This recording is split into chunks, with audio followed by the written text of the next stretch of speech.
listen to what I need. Put a picture so I can see. February can't chase the days away. Yeah, away.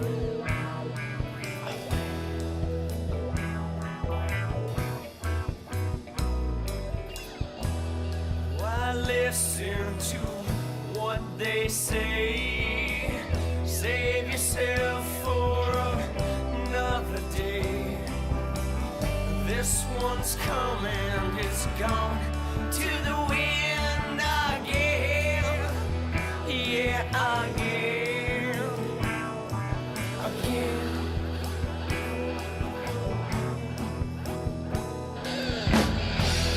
Just listen and make amends.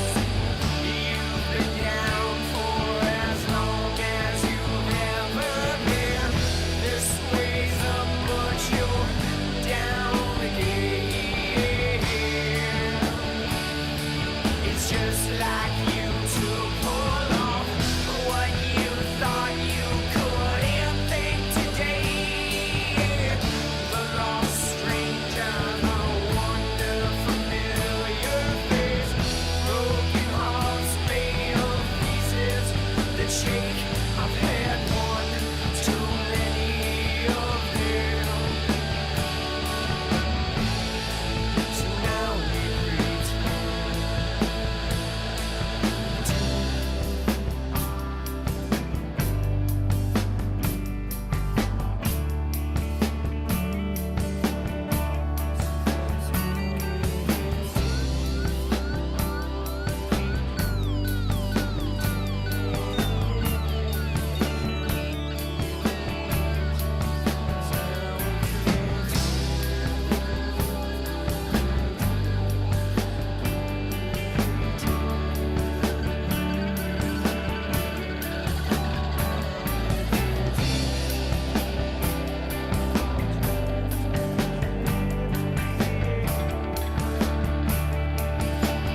Just like snow castle, oh, we drift to the edge.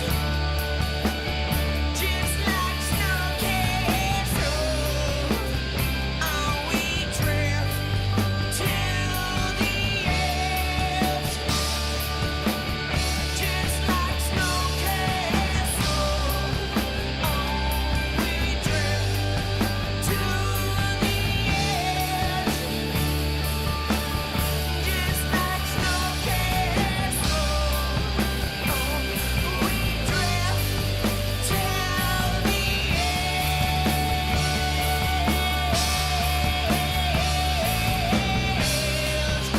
to the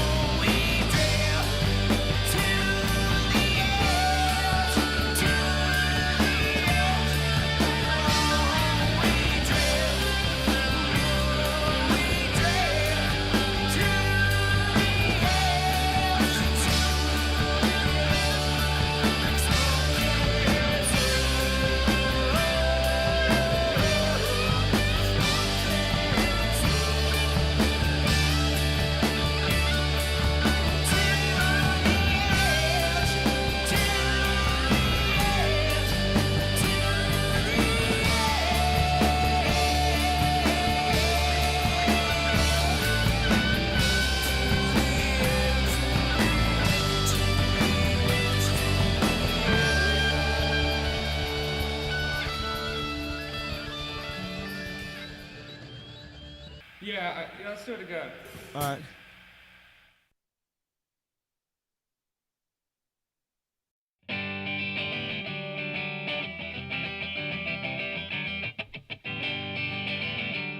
freedom.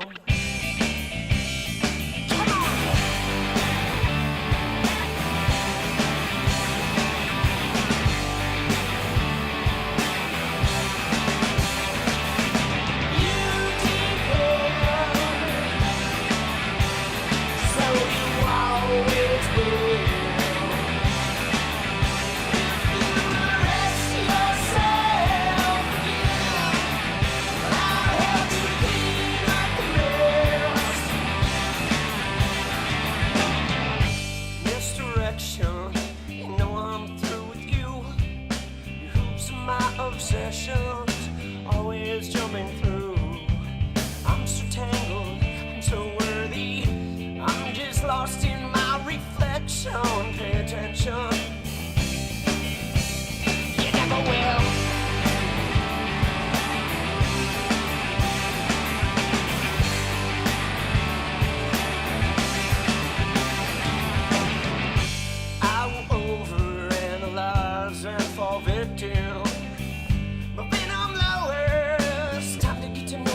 just wanna change the world. I just want the perfect girl. I don't wanna hang around, I'd rather be found. It gets better, I wonder, my pleasure together. Everyone's waiting, anticipating. Yeah! Let's go! Dude, how we doing, people? Friday night? What's it about? You. I will never be alone again. I'm immune to the things they said. My heart's unbreaking. Your radiant truth. I know that you will understand, because I finally found myself. My heart's unbreaking. You're radiant. Woo! Hey, I just wanna change the world. That is how you use the backing track, yes. No lip syncing here, people. I don't ever want to Kid come Rock, down, I'd rather if be you're watching, I'll show you. better. I wonder, my pleasure together. Come here, Kid Rock. Everyone's waiting. Anticipating.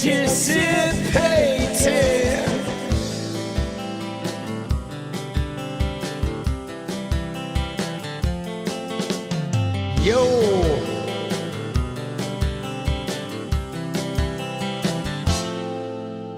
You, I will never be alone again.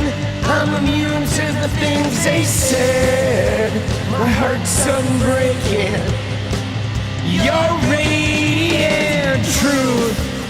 I know that you will understand, because I finally found myself. My heart's unbreaking. Your radiance. Your radiance. Let's go. Come on. Dude, how we doing tonight, guys?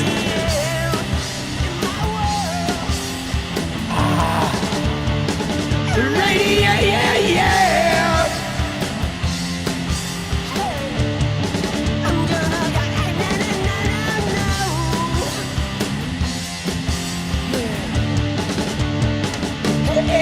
Yeah. Woo. I can't pretend. No, no, no, no. Oh, I hope this never ends. It's about you. I will never be alone again. I'm immune to the things they said. My heart's unbreaking. Your radiant truth.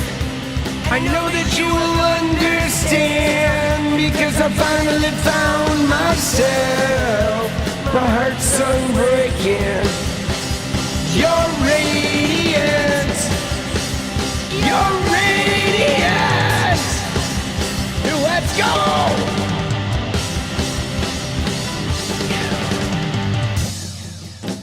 Let's go. How are we doing?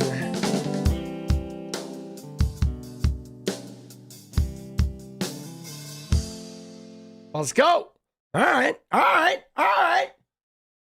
Vibing. Dude, we are vibing. Dude. Fucking what a day. You know what I thought we would start with, guys? Start with something fun and leisurely, worthy of a good laugh. Because you remember Melania's movie? It's now been out for 2 weeks, guys. 2 weeks. Today is the 2-week point of Melania's movie. Okay, this is the big movie. Remember, it was touted as the biggest opening documentary in the last decade, right? And the numbers are in, though. Okay, you ready? The numbers are in. Look at this. Here we go, Melania. Look at where we're at, guys. Holy shnikes, boss. So it is down to 200,000, okay, over over 2,000 theaters, right? So yesterday, dude, the average was $100 per theater. That's like 8 tickets, guys, per theater. That's for the whole day, bro. That is rough. Okay? Yeah, Razzie nominee incoming. I mean, it's kind of just a just dessert though, isn't it? Because I said this movie was going to be dead in the water. And sure enough it is. Dude, at this point, I don't even know if I'm going to be able to see it in the theater, right? I haven't been able to bring myself to go see it. And it might not be in for very long. But isn't that crazy? So they averaged the first day, it was 1,600 a theater. So it was averaging like 100 tickets, right? Then they expanded it after the first week and it was down 75%. And then it's down another 75% in week 2, bro. $100 per theater. That is rough, dude. That is rough stuff. Oh man. So remember, guys. So far, its take is about 15 million, and this is on a $75 million production.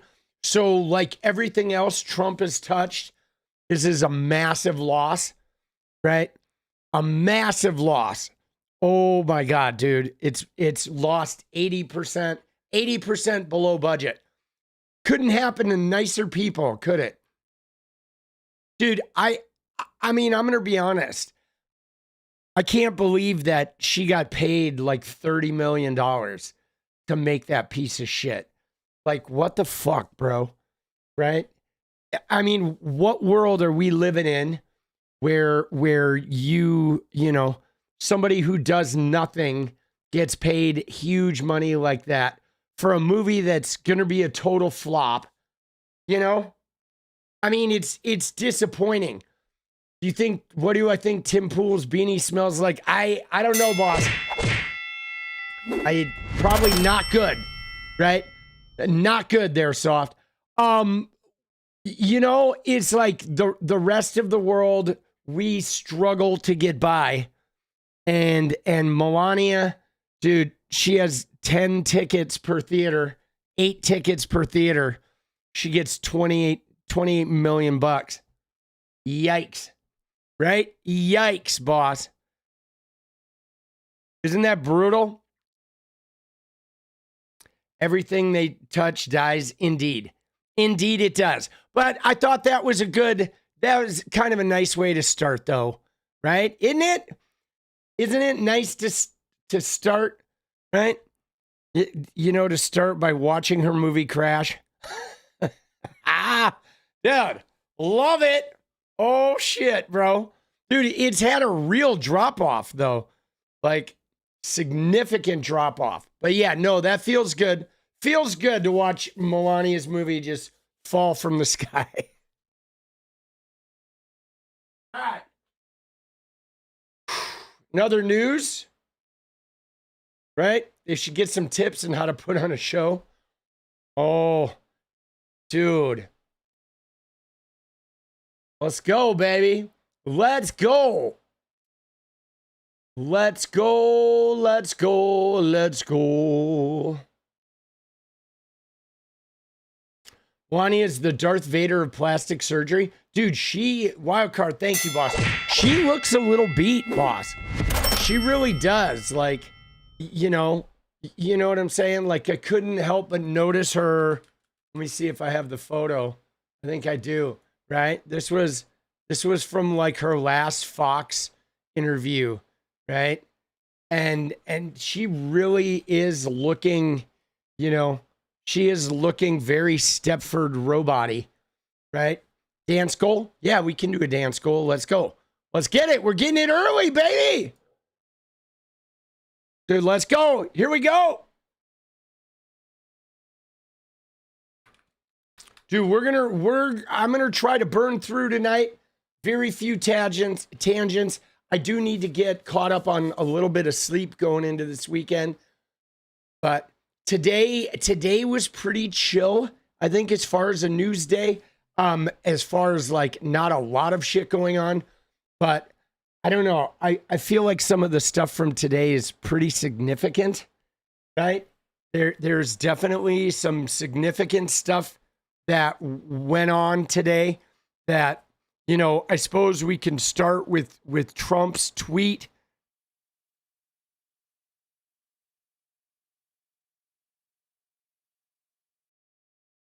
We got Trump's tweet. All right, coming up. Let's look at this. I don't know if you guys saw it, right? You know, I don't know if you guys saw the Trump tweet, but you know, I think I got it on my page. It's this one, dude. Right? This was how Trump started off the day. And, you know, it's your typical Trump regurgitation, but we're going to read it and then we're going to discuss it because obviously today they're trying to whip the votes in the Senate for the SAVE Act. 𝗙cie𝗶𝗹𝗶, let's go. Your music stayed stuck in my head all day. Let's go. Let's go. That's good news. All right. So, dude, what is that person talking about? Start the stream. Dude, what are they doing? They don't realize the stream started. Dude, they don't know that there's a slider on there. Oh shit, Pinky, let's go. Let's go, baby. I mean, whatevs. But all right. So you ready? Dude, yeah. So here we go. SAVE Act. All right. This is their voter suppression bill. Now, I don't know if you guys have looked at some of this stuff, but there's a lot of shit going on with the SAVE Act. They're trying to cram this through. They obviously they need 60 votes, but they're thinking about doing the standing filibuster, which would require the Dems to, you know, all filibuster for whatever 10, 12 hours at a time and try to wear down the Republicans. Now, if they do the filibuster, the Republicans have to stay in the chamber and it becomes this sort of battle for who's going to blink first. It did pass the House. I mean, we knew it was going to pass the House, though, right? Because, you know, they have the majority, okay? And so you put it in Discord, boss. So this is, I mean, it's pretty gnarly because there's a couple of things at play, okay? Before we read this tweet, all right, who decides on those exceptions? See, here, let's just get into the Trump tweet and then we'll look at the way this unfolds, okay? Because there are many pieces of this, okay? Number one here is Trump wakes up and he chooses violence, okay, with his little tweet here where he says, the Democrats refuse to vote for voter ID or citizenship. The reason is very simple. They want to continue to cheat in elections. I mean, I love how Trump is still talking about the cheating in elections when it's like, yo, bro, if we could actually cheat in elections, you wouldn't be in office right now. Like seriously, what is this guy's game? Dude, the Democrats, all they do is cheat, but yet I'm in office. I'm the most hated guy of the Democrats, but yet I won my election. Dude, what an idiot, right? It's like, come on, bro. This was not what our founders desired. Now look at this line. I have searched the depths of legal arguments not yet articulated or vetted on this subject and will be presenting an irrefutable one in the very near future. All right. There will be voter ID for the midterm elections whether approved by Congress or not. I repeat this line, there will be voter ID for the midterm elections, whether approved by Congress or not. Also, the people of our country are insisting on citizenship and no mail-in ballots, with exceptions for military, disability, illness, or travel. Thank you for your attention to this matter, President Donald J. Trump. All right, let's think about that for a sec, because that line, there will be voter ID whether approved by Congress or not. That's some horse shit, okay? I mean, it's a straight up authoritarian Trump saying, look, even if Congress doesn't pass this bill, I'm going to make it so there's voter ID. But you know what? He doesn't have the authority. He does not have the authority to, affect statewide elections. He cannot end mail-in ballots, yada, yada, yada. Okay. But like the brazen hubris of this clown and the 2-inch dictator of this clown is like gnarly, dude. I mean, he's getting so recklessly brazen. Okay. He's getting so recklessly brazen, but he has nothing to do with state elections. They're run statewide. Now, I do think states need to get their National Guard ready, and they have to be prepared to like guard their polling precincts and make sure that no like Trump squad comes in and tries to like take the ballots or whatever, or keep ICE away. I know Virginia passed a law that says ICE can't be near a polling place. I think all blue states should whip up some laws about that. But he's getting really brazen. He cannot end mail-in ballots. I mean, I'm presuming here he's going to write some executive order. Executive order is not a law, and so it's not going to affect anything. But man, this line here, I have searched the depths of legal arguments not yet articulated or vetted on this subject. We'll be presenting an irrefutable one in the near future.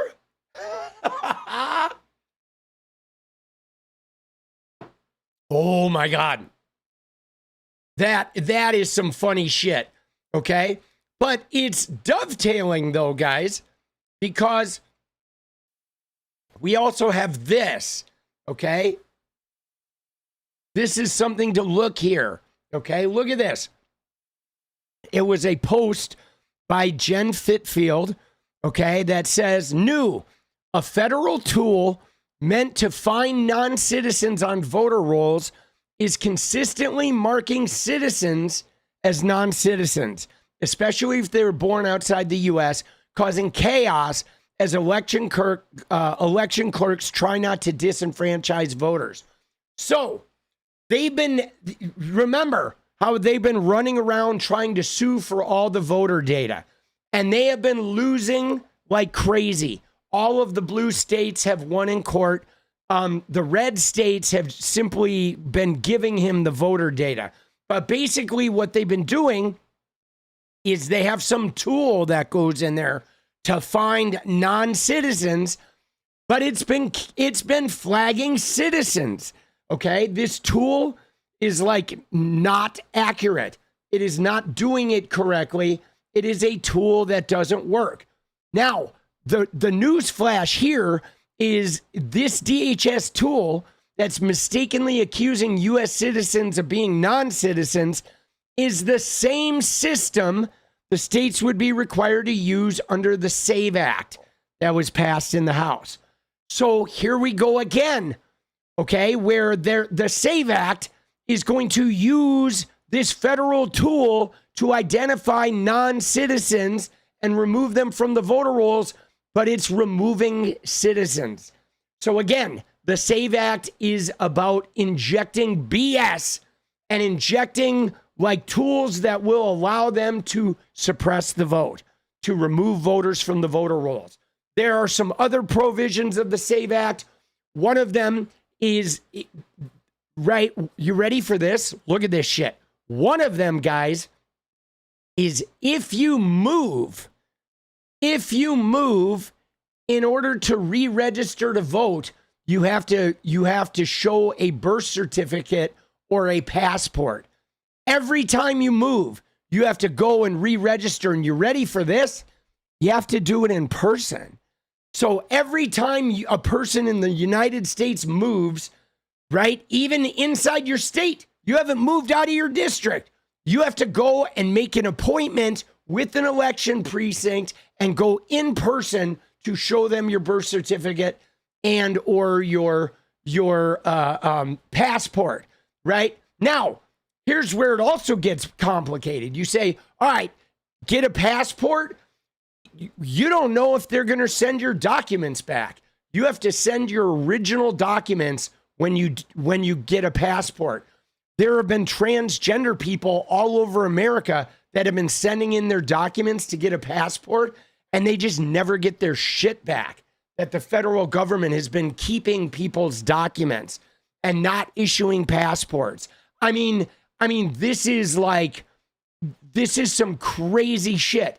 There's also some provisions in here that say the name on your ID has to match the name on your birth certificate, which means every married woman who took her name now has some issue here. And you know, so there's a possibility that some women might not know the steps they need to take to rectify that.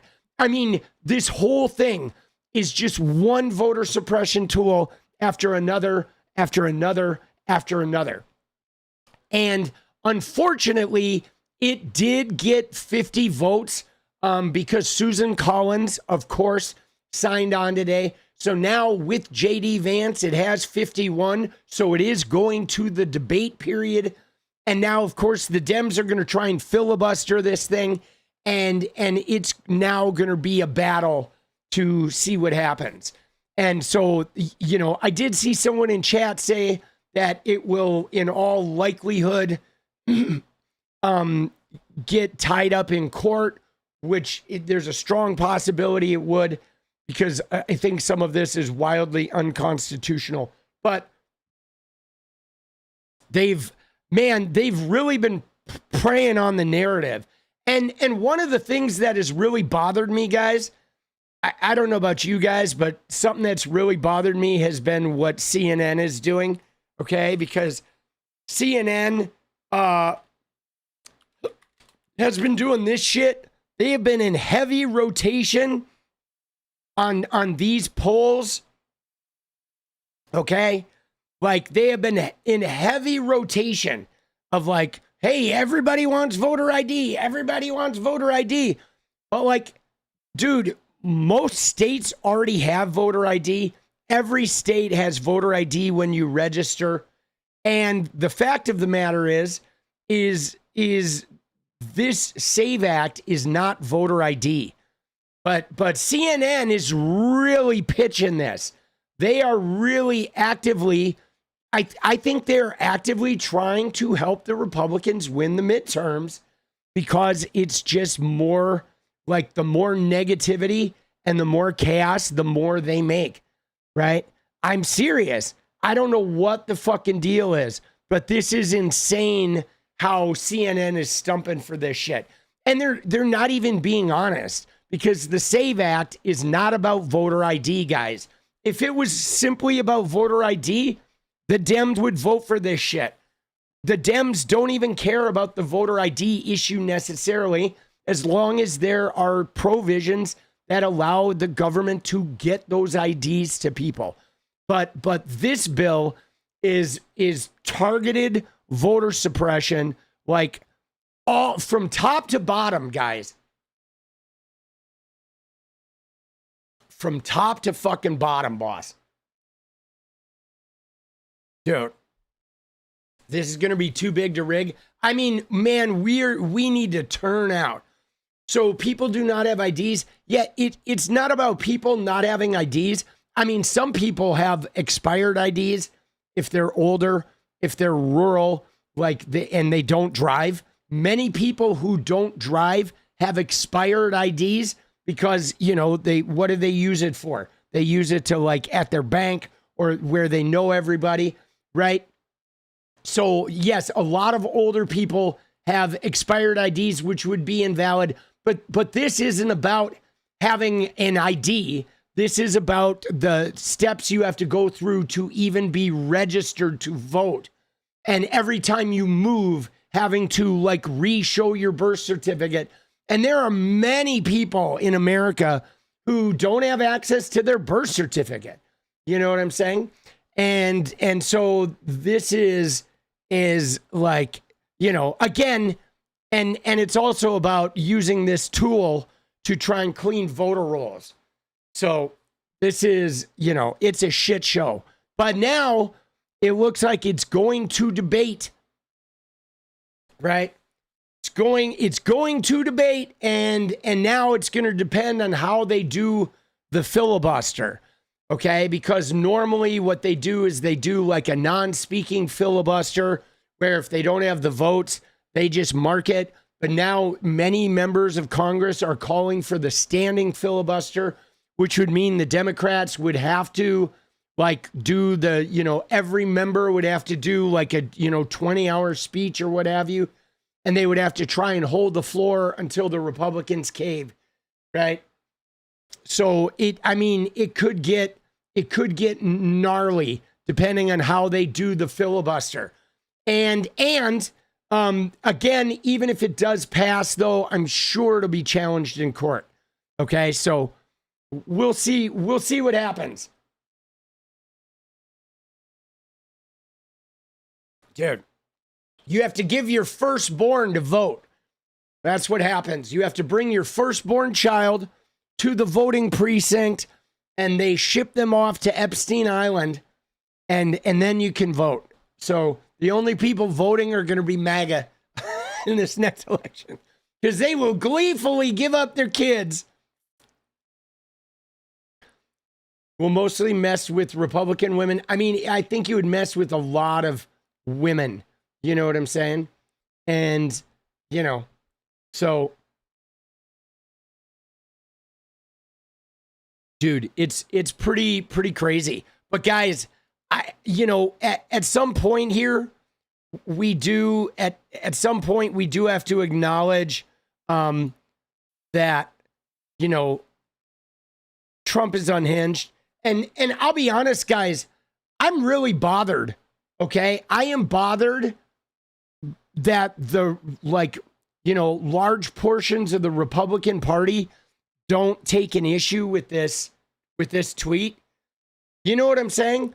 Like, I mean, this is some wild shit with the president making some shit up about how he scoured legal arguments that supposedly are allowing him to, you know, break the Constitution. And then he implies that, like, no matter what Congress does, I'm going to just control the elections. And the fact that all of Congress is not putting a boot in his ass is really problematic to me, guys. You know what I'm saying? I mean, what are they waiting for? Right? What are they waiting for? Are they waiting for him to, like, walk into Congress and, like, you know, like, start shooting individual members of Congress, like, in public, or what? I mean, we look at what happened in South Korea, right? South Korea, remember? Guy gets out of line. The people, all the government, they just booted that guy in 2 seconds. They were like, no, we're not fucking around with you.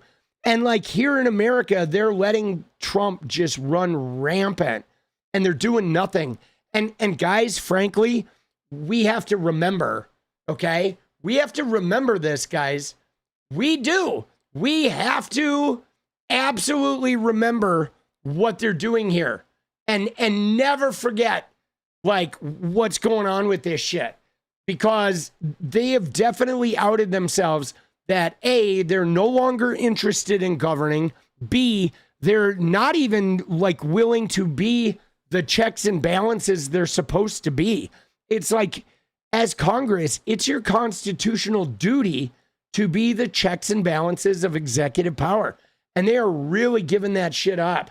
I mean, the only thing they did was the tariffs. That's like the only thing they've really stood up, you know, and done. And I mean, they have released the Epstein files, but it wasn't without that discharge petition.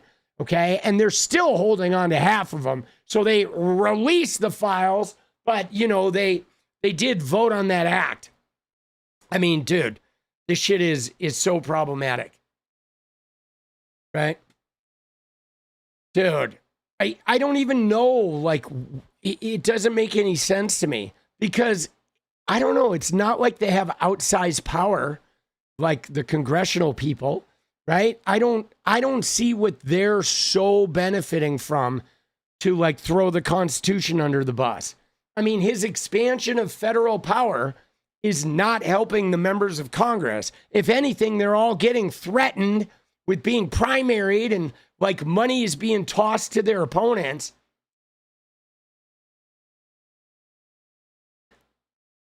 You know, I mean, this whole shit is fucking ridiculous, dude.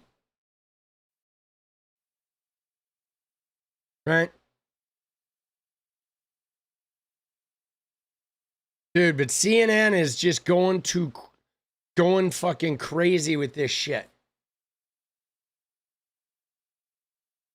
All right, all right.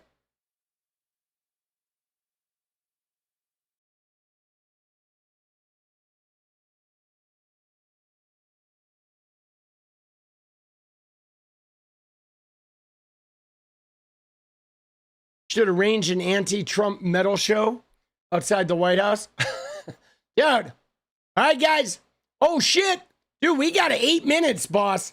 We got 8 minutes on the fucking dance party timer. Oh, shit, bro. It's crunch time. We dancing or we dancing?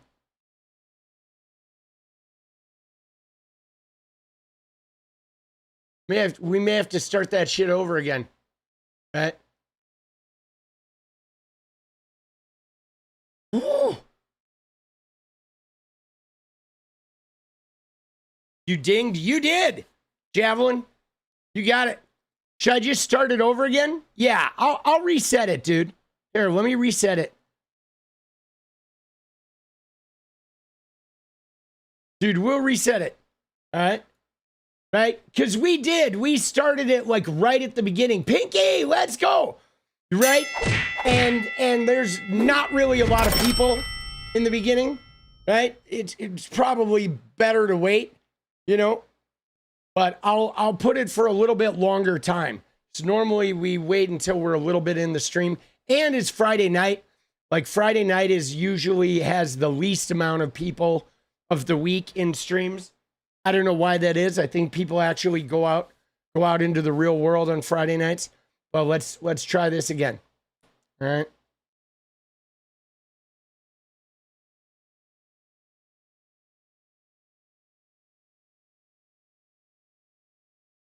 We'll go 45 minutes. There it is. There we go. Let's go.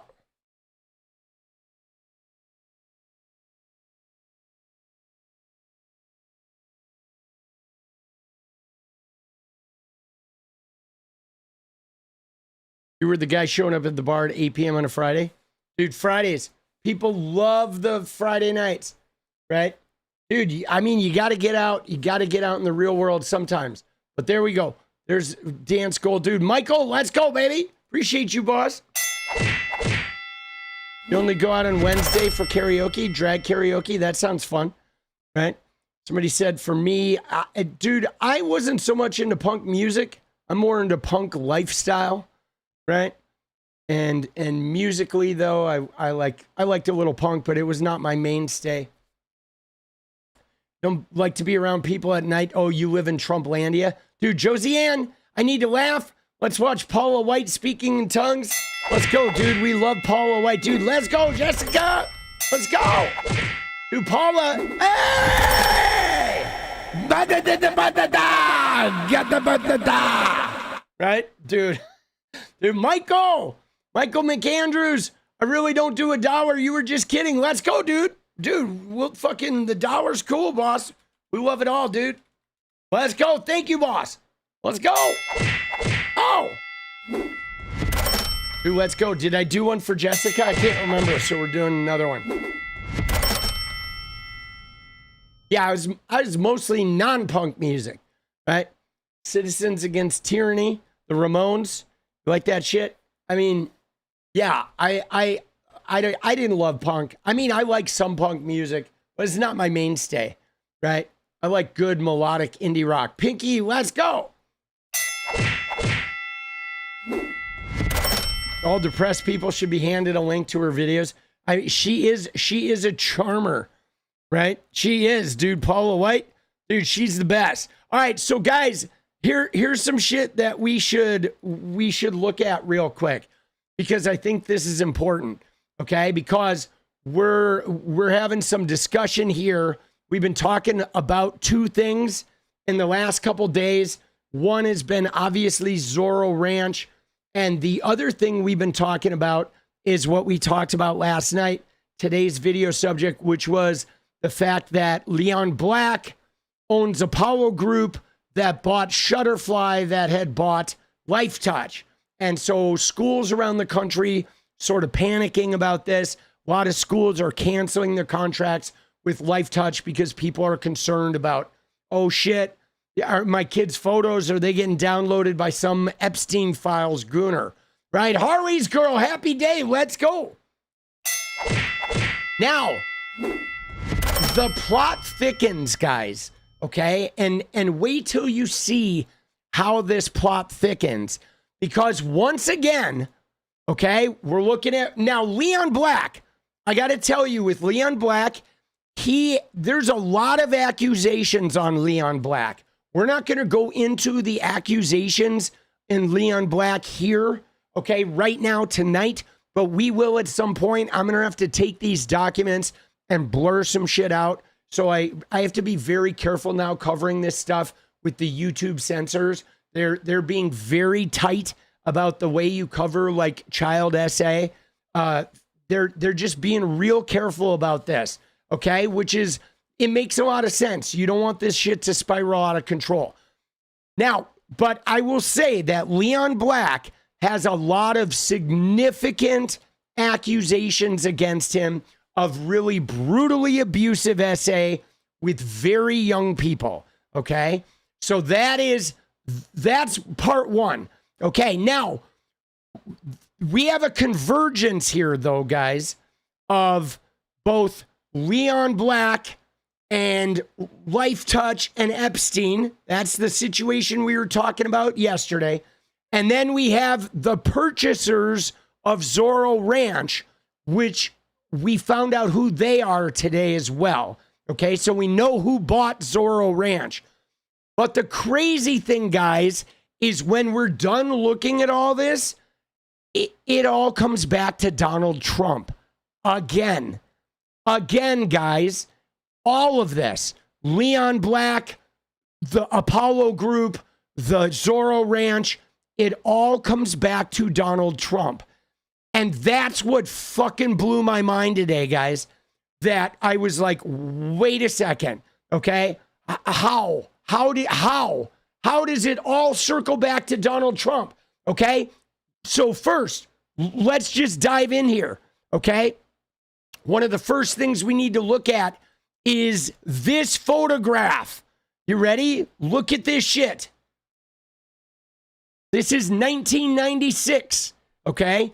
This is Donald Trump. And look at who that is. Leon Black. Okay.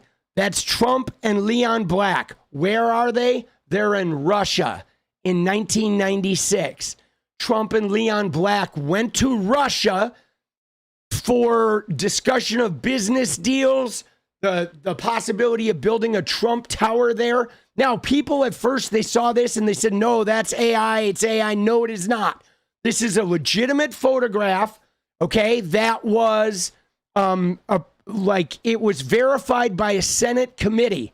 Okay. Now, in 96, guys, let's put this in perspective here.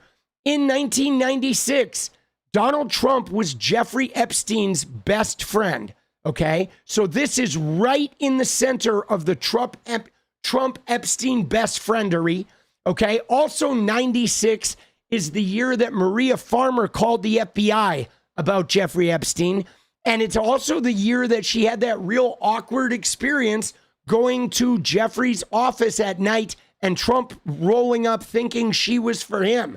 Remember that really awkward whatever like interaction they had in Epstein's office. That was in 96.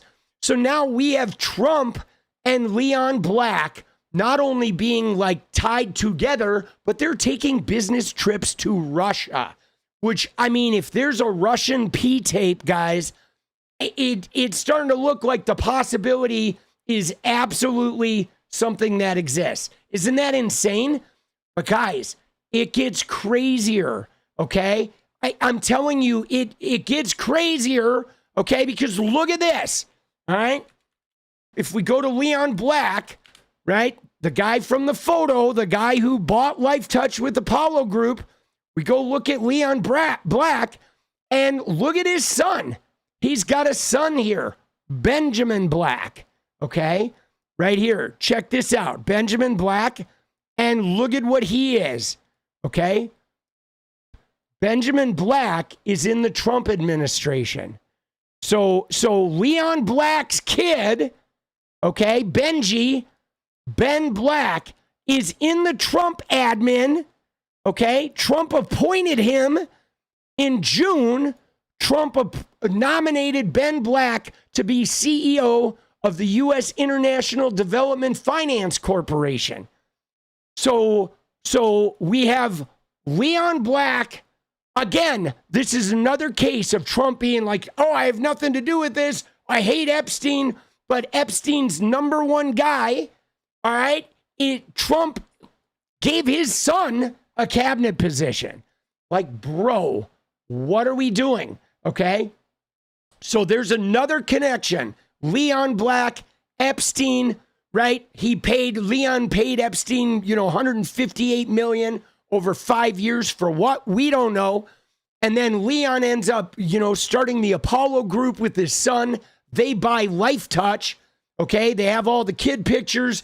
And now Trump appoints Leon Black's son to his cabinet. So there you go. Epstein, Leon Black, Trump, Ben Black. Once again, it's an all in the family Epstein connection. Dude, Wilfred, let's go. I mean, guys, it just never ends. Now, you ready?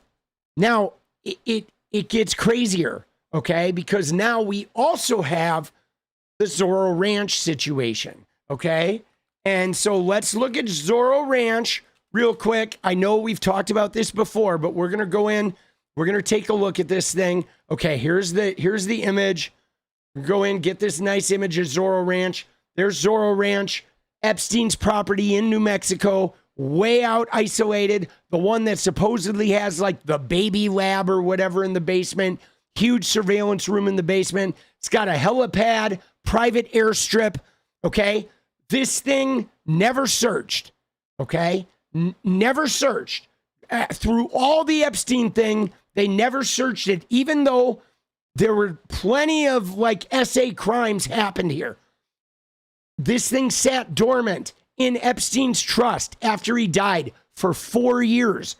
And then it got purchased by a trust with an anonymous purchaser, which we found out today, all right, is a guy named Don Huffines, okay? This guy right here is the guy who bought Epstein's ranch. Okay, you ready for this? Here's where it gets crazy. This guy, Don Huffines, he's never gone to the ranch. He's never visited this place. He didn't go and even look at it. He just bought it, guys. And if you're wondering, yes, where Zorro Ranch is, it is 60 miles from Albuquerque, right? It's east of Albuquerque. It's 32 miles like southeast of Santa Fe. It's about 10 miles north of a tiny hamlet called Stanley. Stanley has 100 people in it. Okay, so it is like super isolated. Tom Ford, the fashion designer, owns a movie ranch. It's like a set.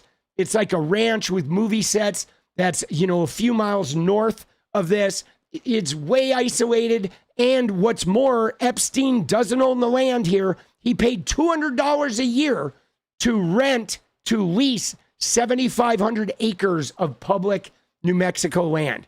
This shit is crazy, okay? Isn't that wild? But so Don Huffines here, decides he's going to buy this multi-million-dollar purchase of the Zorro Ranch in New Mexico, and he never even visited it, okay? He didn't go out there to, like, see, do I want this property?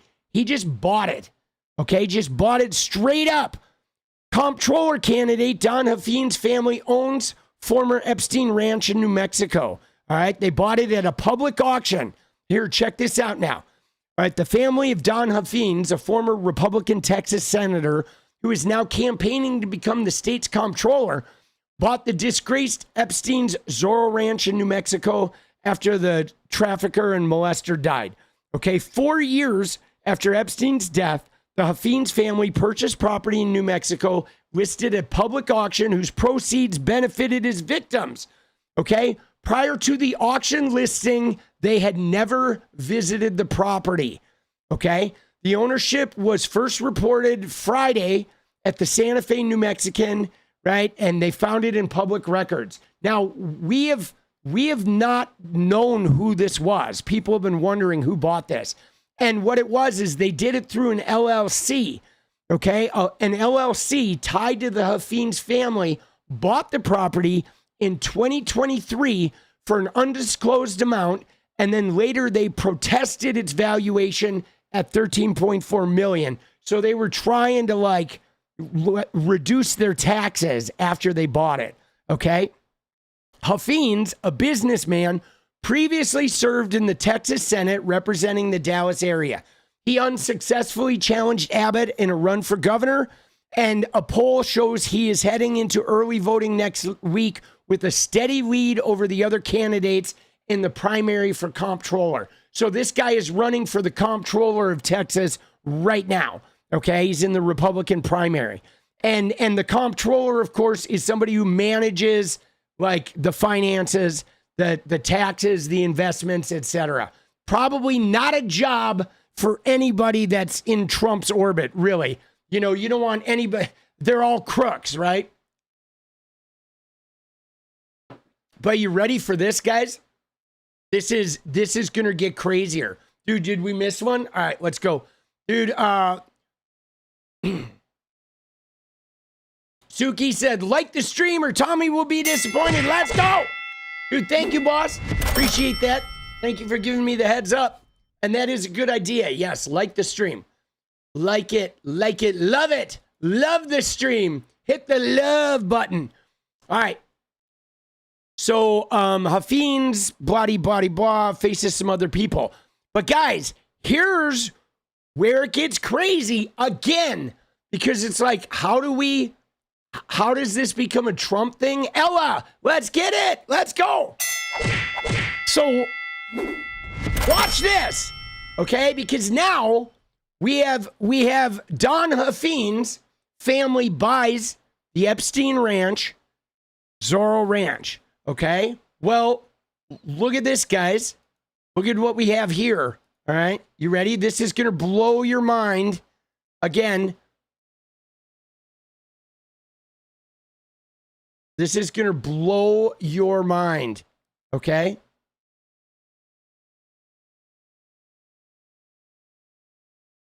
Right?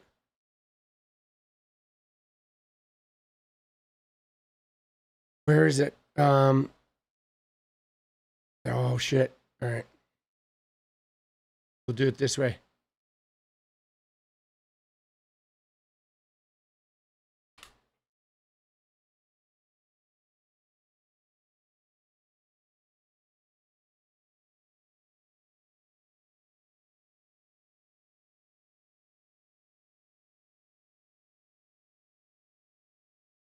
Connect the dots, brother. We will. Eli, let's go, baby. Let's go.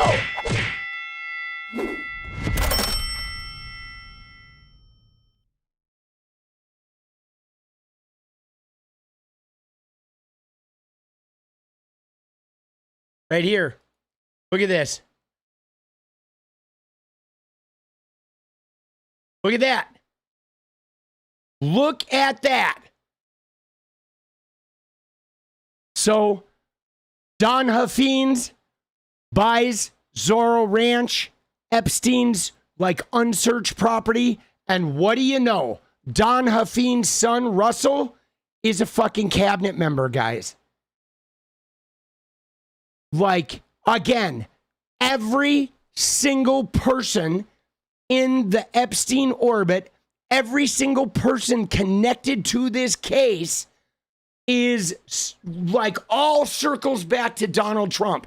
Yeah, I'm dead serious. He is in the White House Office of Cabinet Affairs. Okay? Isn't that insane? Dude, it is fucking... It's like you can't make this shit up, guys.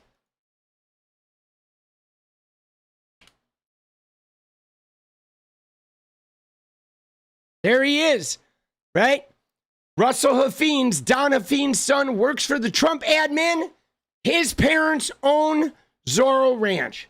So, to recap, okay, in addition to the fact that now, literally, like 50 plus people in Trump's inner circle, Trump's business partners, Trump's close friends, or Trump's cabinet members, like 50 out of like 60 of them are all somewhere in the Epstein files deeply. Dude, Lanham, let's go.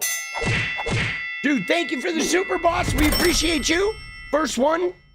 All right. So everybody in Trump's orbit are in these files. But to recap, okay, we have Leon Black paying Epstein $158 million, a lot of SA accusations with Leon Black. This is the guy that started Apollo Group with his son, and they end up buying Life Touch, okay, the school photos. Leon Black is connected with Trump. In 96, they go to Russia. Then Benjamin Black, Leon Black's son, okay, who started Apollo Group with Leon, is now in the Trump cabinet.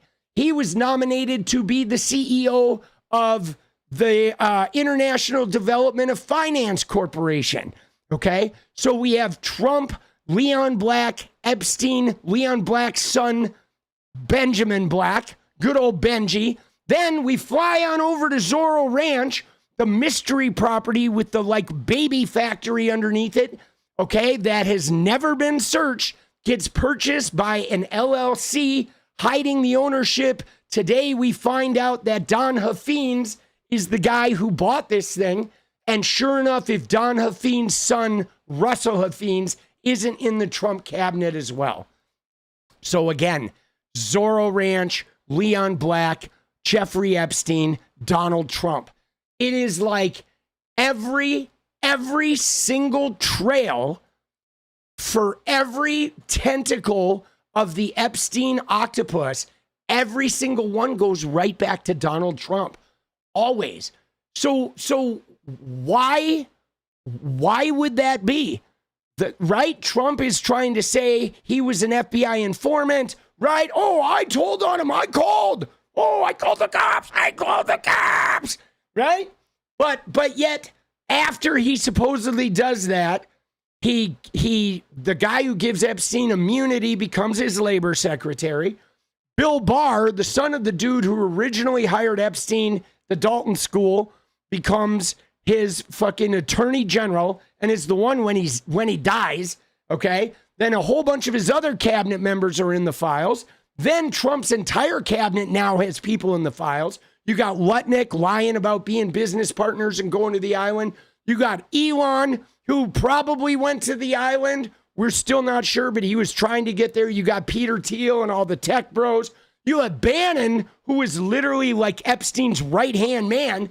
I mean, this is insane. And then everybody connected to either Epstein or the biggest rapist in the Epstein circle or Zorro Ranch, etc., any of the properties, it all comes back to Donald Trump. Dude, isn't that crazy? Like, when I saw that today, I was like, what the fuck are we doing? Like, how is Trump? We've got to see the rest of those files. We have to. There has to be some smoking guns among smoking guns in there, because it is like a fucking concentric circle, and like Trump is in the middle of this thing always. It always comes back. Everybody connected this goes back to Trump. All right, let's hit these. You ready? What do we got here? We got, saw that one. We got, Tony says Trump makes John McCain and Mitt Romney look solid. Yeah, dude. Dude, Trump is making like the George Bushes look good, dude. Jesus. It all leads back to Rumpy. It does indeed, Ella. It is all back to Rumpy, dude. Wilfred says, happy Valentine to all. Valentine's, by the way, guys, it'll be Valentine's in 2 hours here. It's going to be my 16th year of no smoking. I did quit smoking cigarettes on Valentine's Day in 2010. Miranda says, anyone who thought Trump wasn't up to his eyeballs in the Epstein files, I have a bridge in Brooklyn I'm willing to sell you, like, for fuck's sake. I mean, dude, Miranda, you ain't wrong. You ain't wrong, boss. And St. Javelin said, Trump is the ringleader, Epstein the gatekeeper. I mean, there is no doubt that Trump is just central to this thing. Dude, it's crazy. It is absolutely crazy. Dude, we love Brooklyn, too. Kudos to Brooklyn.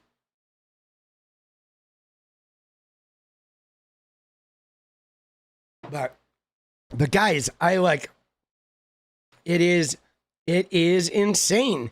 Okay, look at him though. Look at Hafeen's. Is this guy?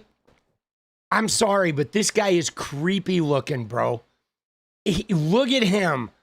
What on earth, dude? This is the guy who bought Zorro, right? He is not good, dude. And he bought it. There he is. They finally got the property records, and they see that it is the Hafeen's family that bought this. He had his wife sign it. All right. His wife, like, signed this shit. So he kept his name off of it. Right?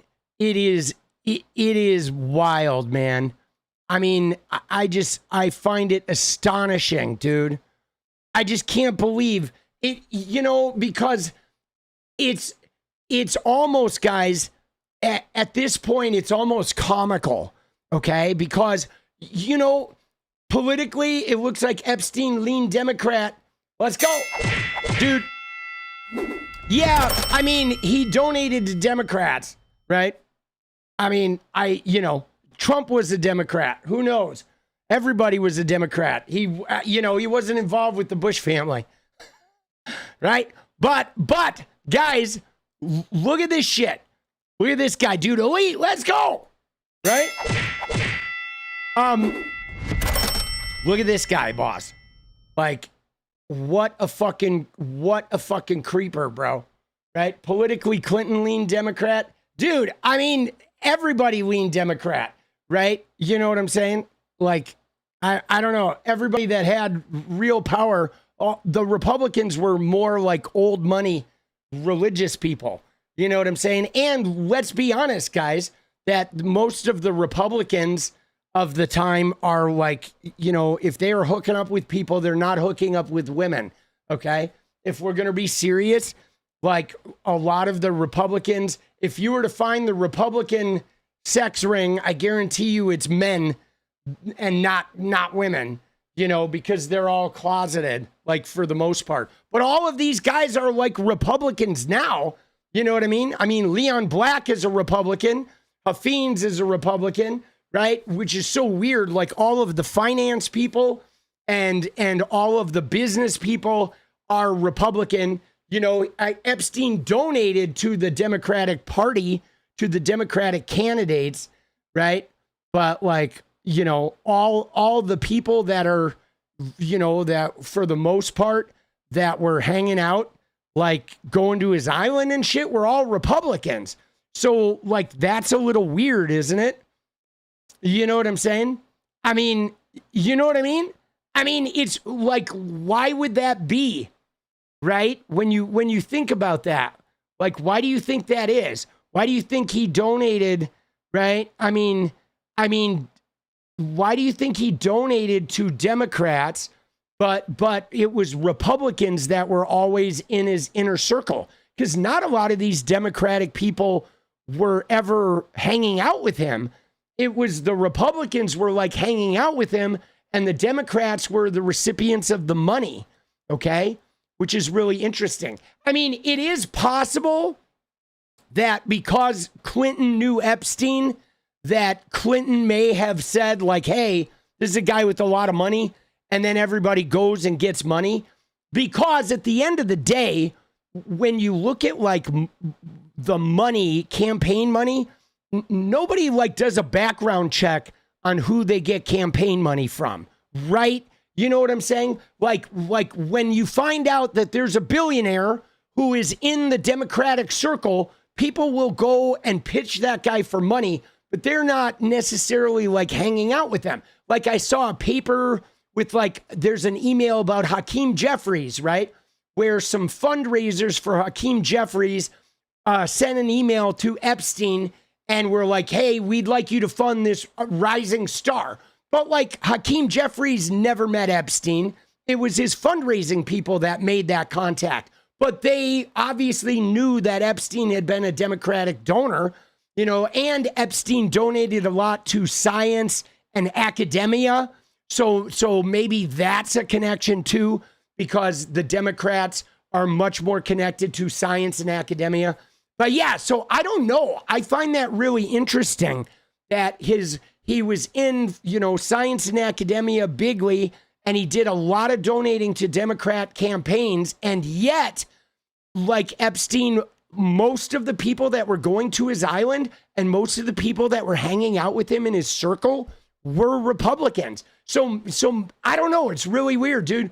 Wilfred, you are an inspiration to my girl and me. Keep up the good fight, brother. Let's go, boss.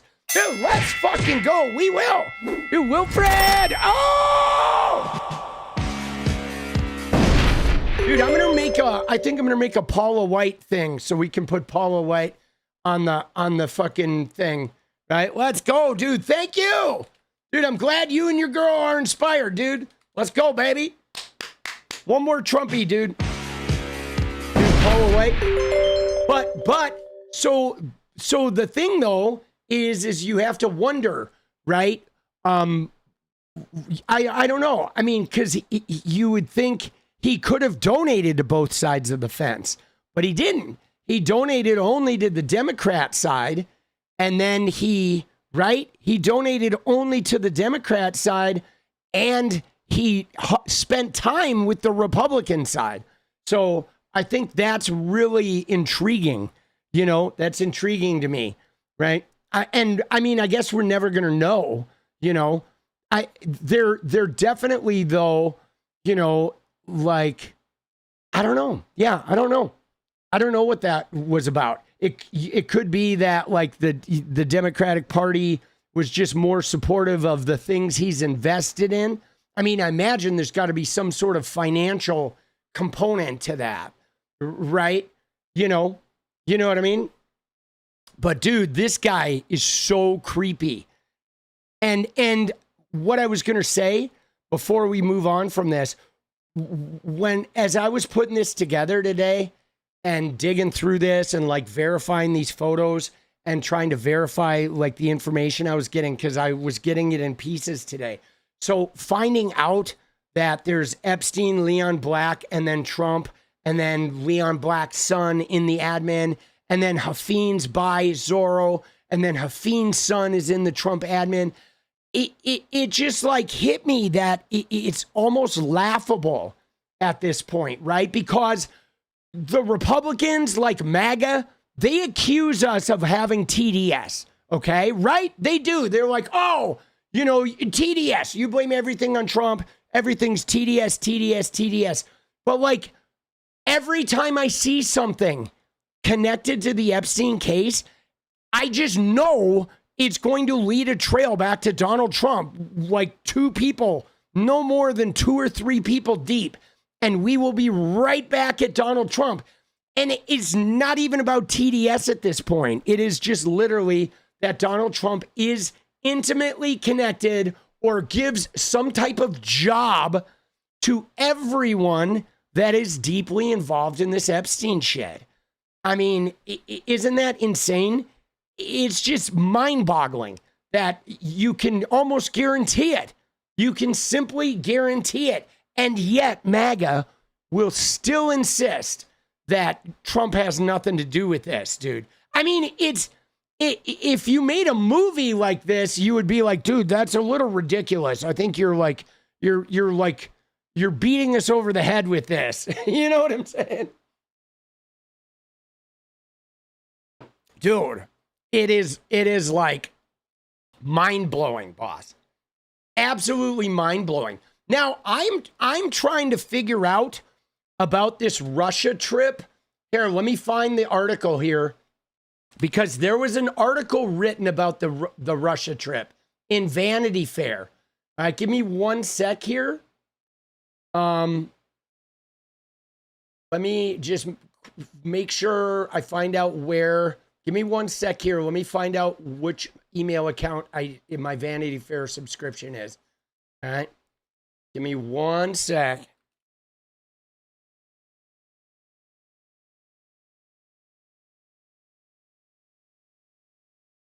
Okay. Okay. So my Vanity Fair subscription is that email.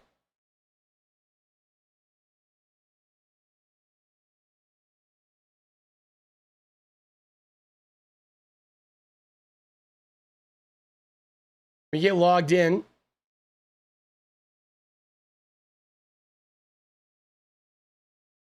By the way, I think there's a Margaret Qualley, like I think she's on the cover of the upcoming issue. Yes! Love me some Margaret Qualley. Okay, so let me find the Vanity Fair article. I've not read it yet, but we'll look at it. All right, here we go. You ready? There it is.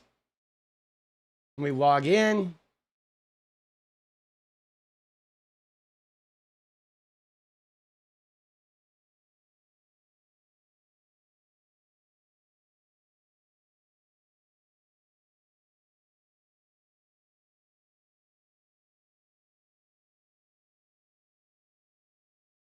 Dude, it sucks because Wired and fucking...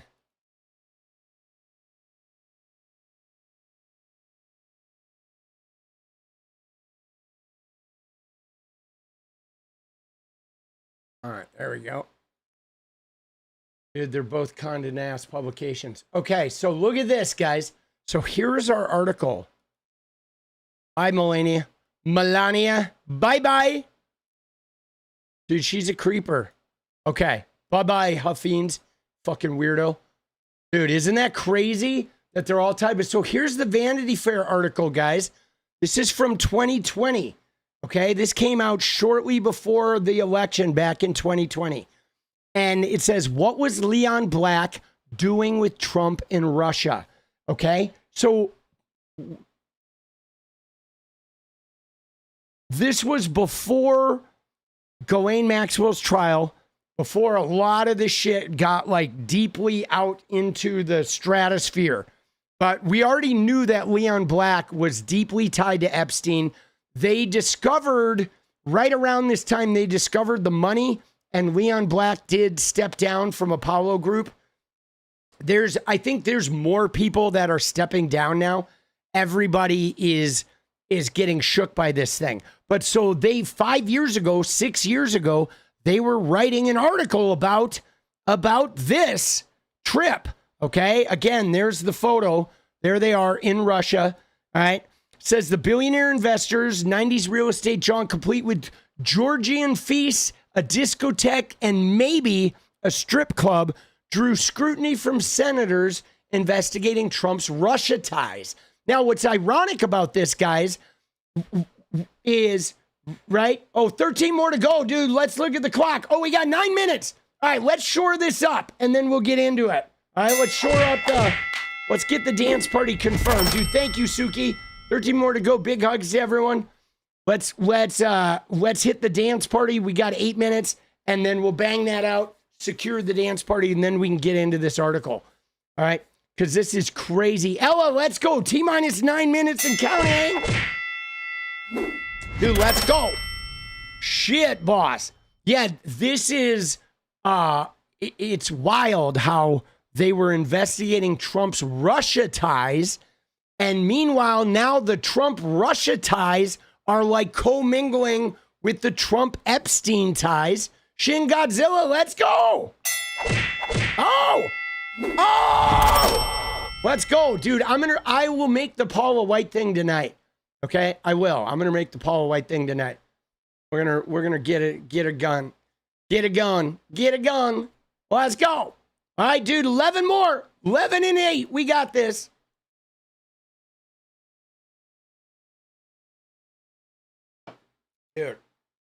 Dude, 𝗙𝗨𝗏, she is crazy. Good day. Dude, Jason's, let's go. Happy V-Day, everyone. Let's go, baby. Dude, we're close. V-Day in T-minus 1.5 hours. Dude, 16 years of non-smoking it'll be. Dance party, let's go, Razor. I quit on Valentine's Day because I went through a breakup. I just hope Pine Box comes before midterms. Dude, we're all hoping for Pine Box. I went through a relationship that was kind of a little bit crazy, and I was like, had just gotten sober a couple years before. And so we broke up right before Valentine's Day, and I decided to quit smoking on Valentine's Day because I wanted to, like, you know, kind of flip Valentine's Day in my favor, right? Suki, my budget was $6, so here's my last one. Let's go, Suki. Thank you. Appreciate you, boss. 7 away, 7 away, 7 and 7. We got this. Easy peasy. Oh, dude. Feels good to stretch. Dude, Brian, what's up, boss? Oh. Dude, how we living, boss? One of the Epstein guys owned an adoption orphanage in Ukraine as well. Yeah. Do we know who that is? Do we know who that is? Check out White Castle. We don't have White Castle here in Oregon, boss. Right? They were wrong about Russia. Yeah, no, it was actually Russia, Epstein. They were a little off. Ella, Pinebox, Punk Rave, LFG, let's go. Dude, that's what it was, right? It was Russia, Epstein. Trump. Dude, a little something. Let's go, Brian. Let's go, baby. One more. Kicking us toward the dance party. Appreciate your music. Thank you, Racer X. Dude, we're going to get that. It's not going to be too long now where you're going to be able to buy those CDs, right? I'm going to sell those, the full-blown red CDs, the ones with Do You Need and More and I'm in Love and so on and so forth. And then the Radiant ones, I think I have some of those CDs as well. And so we're going to be selling that shit through the store in the not too distant future. Okay? Miranda, we need to be French. Need a lesson from them. Indeed. We need a little bit of a French, north-south lesson. Radiant? Yes, indeed. He is a friend of Bondi. Seen it on the Dark Brandon channel. The orphanage guy. Is that an Erica Kirk thing? There was a story a few months back about a Ukrainian girl getting fake married. Right? She was an orphan or something. Dude, there's a lot of the Eastern Bloc countries, a lot of trafficking happened there. Is that a Jets patch on my hat? No, this is a Jets hat. This is a hat. Like, my kid was a Jets fan briefly, so I bought a Jets hat so I could be in solidarity with him. And I bought the one that had the green American flag because I liked it. I was like, interesting. And I normally, uniformly, I hate the color green, but I've been trying to evolve beyond my distaste for the color green. Right? 4 minutes to go. Let's go. Yeah, dude, I've always lived in a city where there's just not a lot of green. Dude. You read Whitney Webb, One Nation Under Blackmail? I have not read that. I do like Whitney Webb, though. We need our 1789 moment revolution. Let's go. All right, one more, baby. We're one away. Dance party secured. And then we will get on board with the rest of this story. And there it is. Dude, Racer, a couple more. Let's Raiders. Dude, can I just tell you, just a short sidebar here? Okay? The Raiders, obviously the Oakland Raiders were my team when I was younger. Then we moved to LA. Then the Raiders moved to LA. My team came to me. Then they went back to Oakland. Then I became a season ticket holder. Then they moved to Vegas. I'm still a season ticket holder. I've been a season ticket holder for a long time, like well over a decade. And so I have 4 seats in Las Vegas, right, at Allegiant Stadium. And I love the Raiders. But we have obviously been through some hard times. So last night, I was supposed to be editing, but I didn't even edit until this morning, guys. Last night, I watched like Raider videos. They hired a new coach. They hired 𝗙𝗏𝗏 from the Seahawks. And obviously, we have the first pick. So we're going to take Fernando Mendoza. So we have a quarterback and we have a great coach. And like, oh my God, I was watching the videos. Dude, I'm so excited. I'm gonna be going to some games for sure. So we maybe there might be some live streams from Vegas. Is Crosby staying? I don't know. It's possible that Crosby is staying. I know they want him to stay, but I think Crosby has a little beef with John Spytek, the GM. So we'll see how they work it out. I mean, obviously they want him to stay, but if Crosby's like, if he's too bent, then they might deal him because you don't eat, no matter how good somebody is, you don't want to have somebody who has beef. You can't build an organization like that. And so Crosby, they could get a huge price. So they may deal him because if he can't get over his beef, they may deal him and just rack up some picks and throw it into the offensive line. Okay. And like, I wish Crosby would get rid of the beef. You know, I mean, I don't know what his deal was. Like, I totally understood them sitting him, and he was kind of being a fucking baby about it with the whole, like, even that video he made, you could see him like nursing one of the legs. He obviously had a knee injury, and it was like, bro, you need to like chill out, dude. We wanted that quarterback pick, and we got it. Like, you know, I don't know what his deal is, boss, right? So we'll see. Right? Because they can get a lot of, like, Crosby's got a lot of value and they can get a lot from him because what's the thing is I love Crosby, but he's also getting at that age where he will have a drop off soon. You know what I'm saying?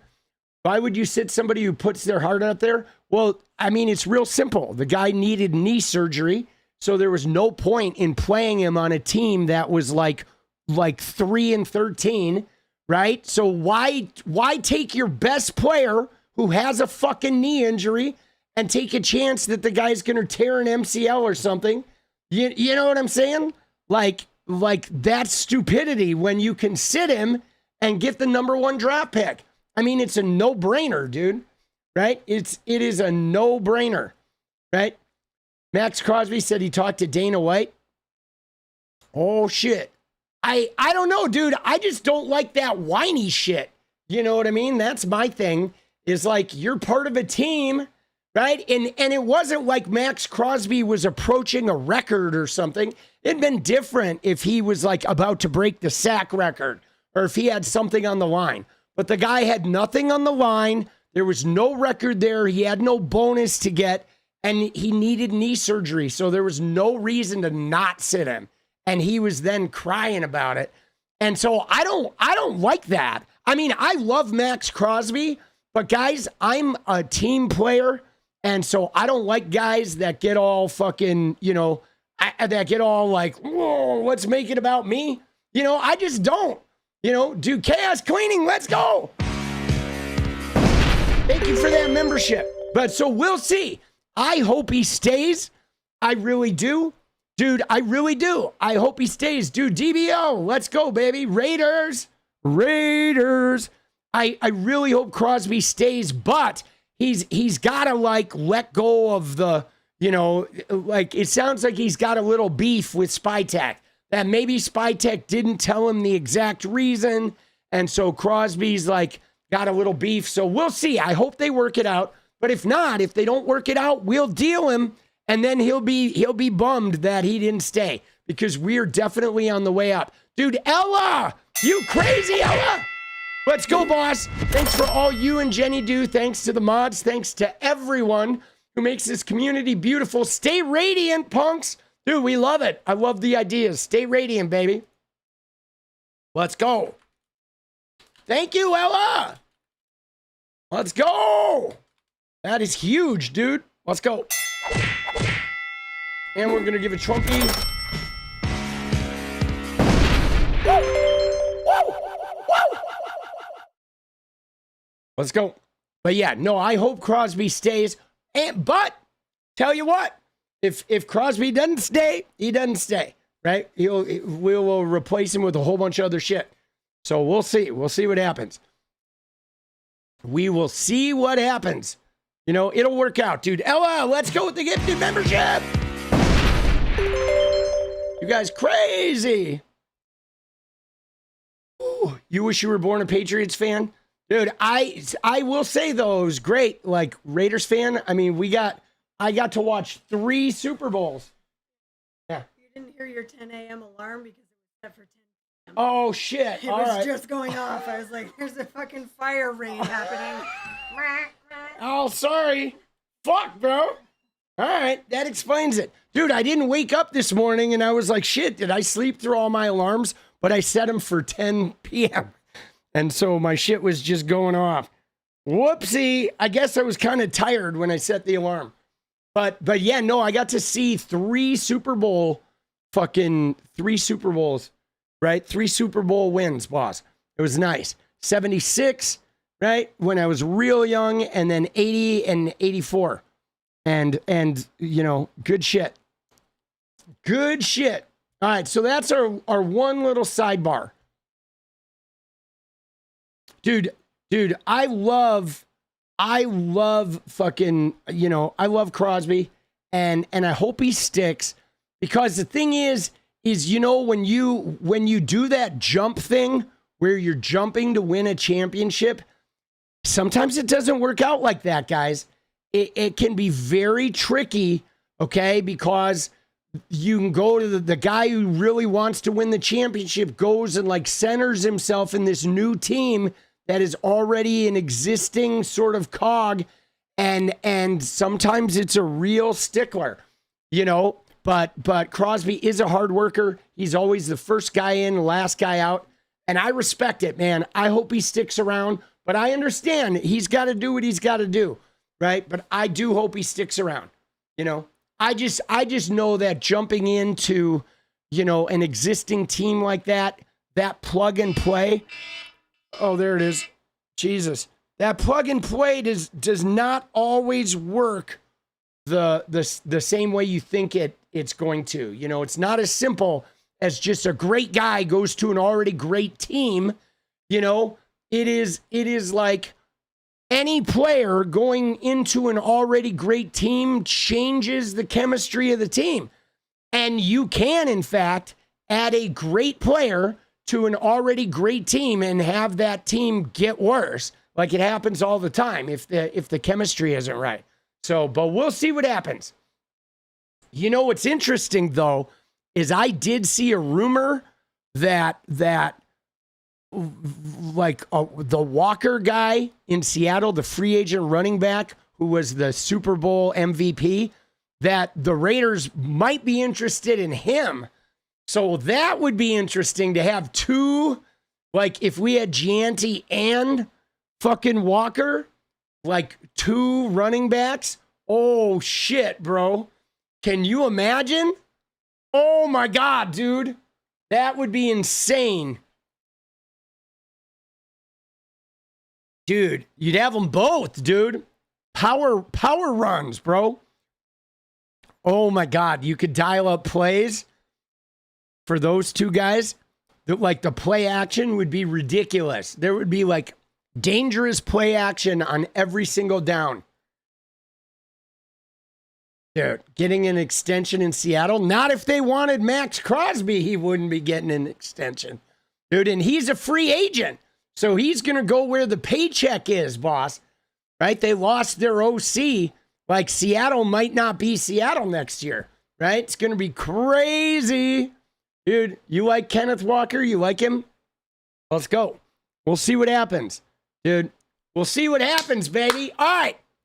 You ready? Let's get into this, guys. So what was Leon Black doing with Trump in Russia? Okay, so the Senate was investigating Trump's Russia ties, and they're wondering about Leon Black and his dealings with Putin, Bannon, and Kushner. Okay, again, Jared Kushner is always in the center of this shit. There is Leon Black, by the way. This is our fucking homie right here. Dude, what a degen. All right, so let's see. Bloody, bloody, blah. Leon Black was in there giving, here it is. It says Black was on the Trump trip. Okay, on the docket was tell the senators about Trump's 1996 trip to Moscow. Okay, Black was on that Trump trip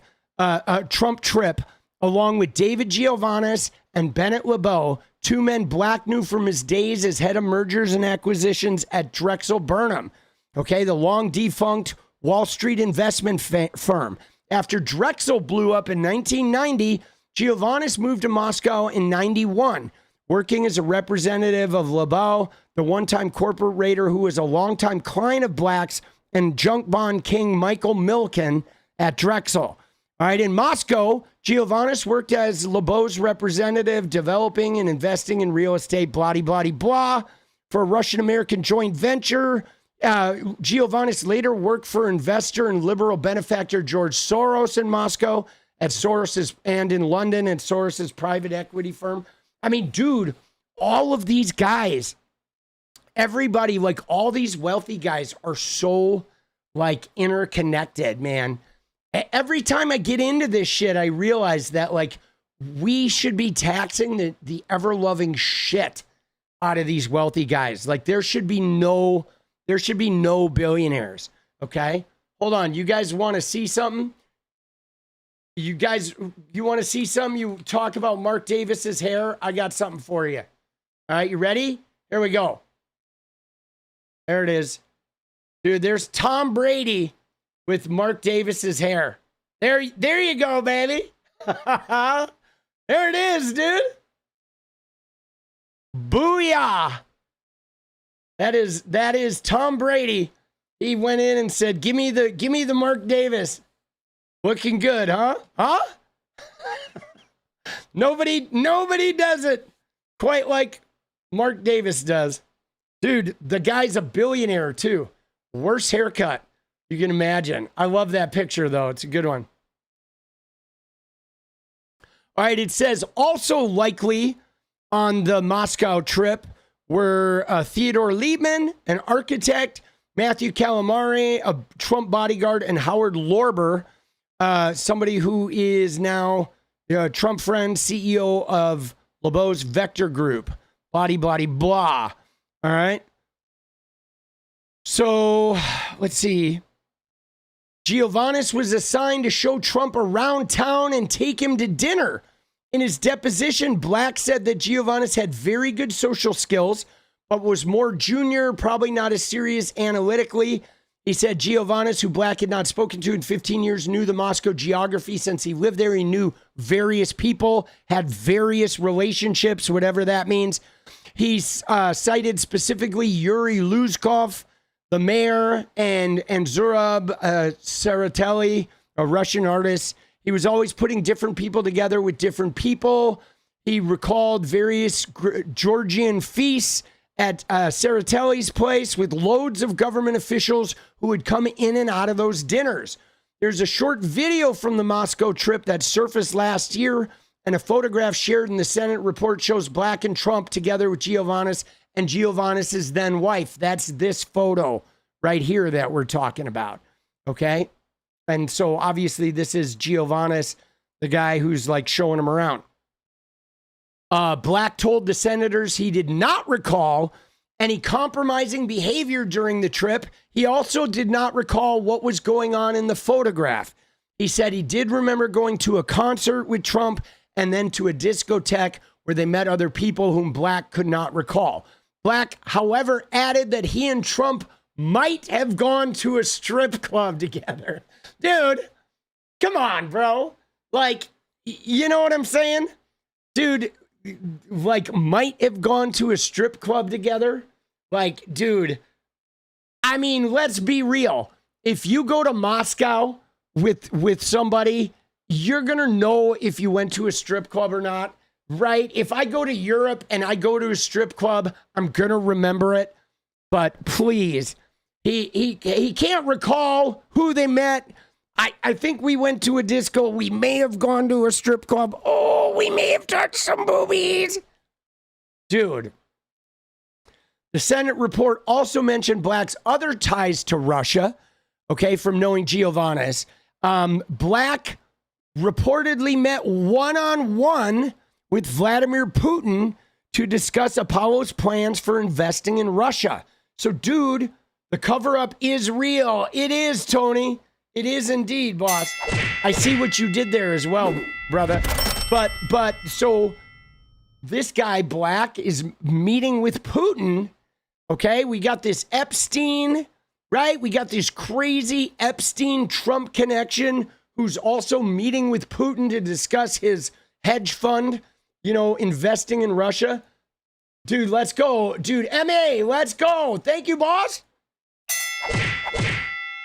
Huge. Thank you. Let's go. Let's go. Let's go. Isn't that crazy? Like, that shit is nuts.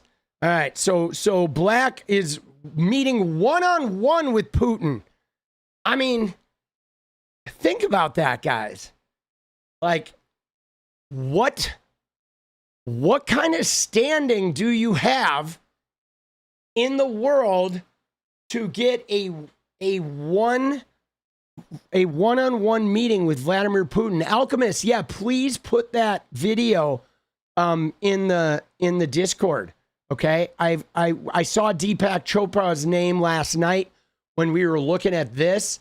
Okay, we were looking at this map, the Epstein map of like who he spoke to, finance, various industries. You see Deepak Chopra down here. And I just didn't mention it last night because it wasn't relevant to the discussion we were having. But I would like to see that video if you could put it in Discord. But guys, think about the kind of connections you have internationally if you can score a one-on-one meeting with Vladimir Putin. Like, that is crazy. Okay? That is crazy, guys. It was clearly both. Oh, it was definitely both. It was definitely Russia, Israel, but it wasn't even just them. You have that 𝗙ecie𝗶𝗶 guy from like Dubai. I think, guys, it is like every, you ready for this, guys? Here's what I'm going to say about Epstein. It's not just Israel. It's not just Russia. I think it is every country that is heavily into surveillance. Okay? The one thread that is a through line with Epstein is like surveillance. He was heavy into surveillance. He was setting up like surveillance, like he was connected to all the surveillance people internationally, no matter what country they were from, was connecting people in Africa and like selling surveillance equipment to companies. And he was super connected to Peter Thiel, right? And to these tech guys that were creating this advanced like Palantir-like technology. So we're talking like, I'm sure Saudi Arabia is in there. You got Israel, you got Russia. There are probably like other international connections. There certainly were, Ivory Coast in Africa. There's probably a South African connection. And I mean, independent of Elon Musk, but I believe a lot of it involved high-tech surveillance technology, right? Like ultra advanced surveillance technology. Like deep, deep state kind of shit, bro. And but man, it's insane, dude, to think about being able to, have a one-on-one visit with Vladimir Putin. Okay. In 2011, Black was on stage with Putin at an economic forum. He served on the advisory board at Russia Direct Investment Fund. Okay. And the report said that Black knows 𝗙𝗪𝗪𝗪𝗪𝗪𝗪𝗪𝗪𝗪𝗪, the Russian oligarch, right? That guy's pretty well known. That's the sanctioned dude. I'm sure there's a font style in the Epstein files called Trump. There sure is, Emmy. Let's go. Definite. Dude, this is nuts. And Black knows Alan Vine, consigliere to Soleiman Kerimov, another Russian oligarch sanctioned, right? And so here's another connection, another tie here. It is definitely the Epstein administration. Black also told the committee that on 2 occasions, he had spent time talking to Steve Bannon, the former Trump advisor, including when he once had breakfast with Bannon because they have a common friend who he went to see one morning, found Bannon there. Black also told the committee of a personal but not close relationship he has with Jared Kushner and with Ivanka Trump about a business transaction between Apollo and Kushner companies. Now, this is crazy. This is something I found out today, that in addition to Leon Black paying a whole bunch of money to Jeffrey Epstein, okay, over a period of 5 years, look at this, okay? Leon Black, okay, Apollo, right, gave Kushner money. Leon Black's company lent Kushner almost $200 million to refinance a building in Chicago, guys. Isn't that insane? So like these guys, Leon Black is deeply tied to the Trump family and Trump's business interests, like all over the place, boss. Right? And an Apollo spokesman did not reply to comment. Maybe we'll learn more about the relationship between Trump and Black when and if Black responds to civil subpoenas issued by officials in the U.S. Virgin Islands, okay, involving Epstein. I don't know what happened with that, right? Epstein, that was related, I think, to the $158 million that was given, okay? As for Trump and Epstein, we have the famous video of them joking, blah, blah, blah, blah. So there you go, man. Dude, the Trumpstein monster. Dude, all roads, guys, every single road goes back to Trump, dude. Every single road, all right?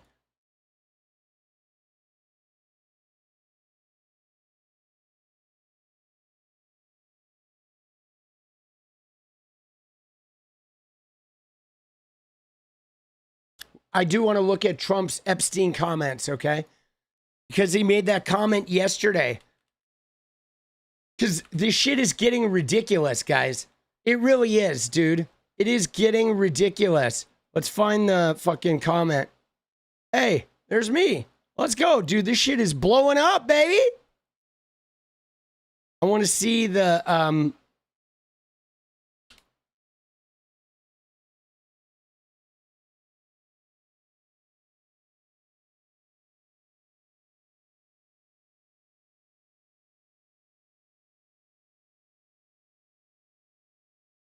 dude, every road goes back to Trump. I think we have to look at the DeSantis clip too, okay? Right? The DeSantis clip is truly amazing, okay? It is. It is truly amazing, dude. I've never seen anything quite like what happened at the Ron DeSantis press conference today, dude. Dude, somebody laid into Ron DeSantis in a way that is unreal, dude. Just absolutely leveled him. Let me find the Trump clip real quick. All right, we got to find the Trump clip.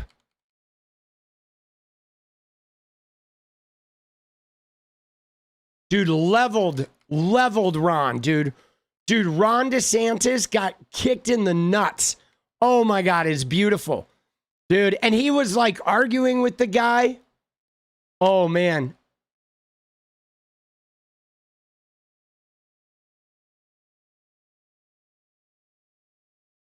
Dude, where's the Epstein comment? Come on, Trumpy.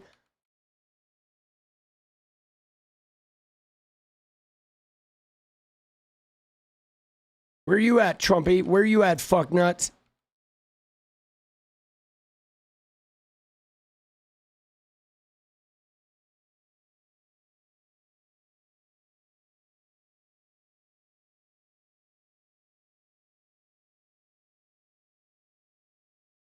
It was yesterday.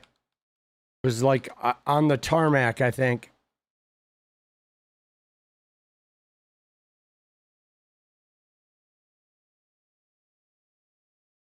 Dude, he is such a disaster, bro. Why aren't MAGA mad that they tried to call it a hoax? Dude, MAGA right now are in... Hold on, we got to save this one. MAGA right now, guys, are in a deep, deep, deep cocoon of denial. Okay? They are. They are a deep, deep, in a deep, deep cocoon of denial. They are. Because, guys, they lived for this shit. They had the binders. They were all about this. But, like, on some level, they know. They're not admitting it. They're still in denial. They're still like, no, yeah, we know Trump was mentioned 38,000 times. We know that everybody in the files is in Trump's cabinet. We know that, like, all this shit. But we are still going to steadfastly, you know, like, we're going to be like opossums on a highway. And they're just going to get run over, boss. You can see it, okay? You can see that they are about to get run over. They are just like... Dude, I mean, what are they going to do? I mean, think about it, guys. They can't, like, turn tail. They have to go down with the ship. They can't disavow Trump because then they have nobody. You know what I mean? If the MAGA, if they disavow Trump, they have, like, no one. They would lose their entire, like, he's been their identity. So I think they're just going to plow into the iceberg and hope for the best. They're like, you know, let's go. Iceberg, here we come. We find this Trump clip. I know it's in here. We're getting it. We're getting it. Pull an Irish. What's an Irish goodbye, dude? Dude, that sounds funny. What is an Irish goodbye? I don't know what that is, but that sounds like it's not optimal. Dude.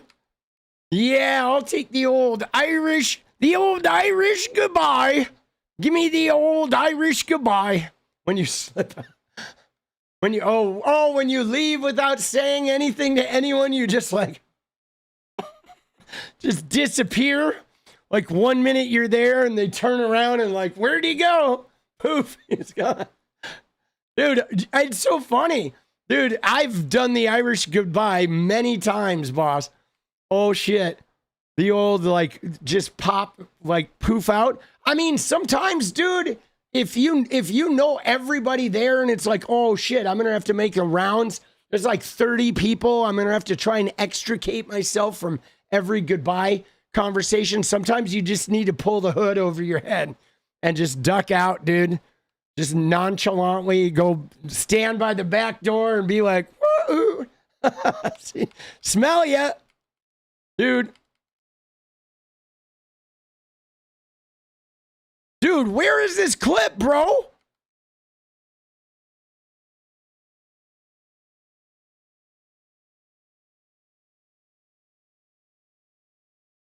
Dude, what is Trump's obsession with fucking windmills, boss? He is obsessed with windmills. All right, hold on.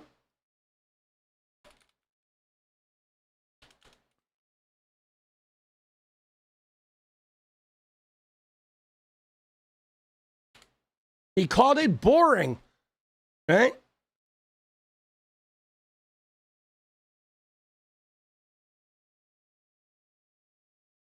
That's what it was.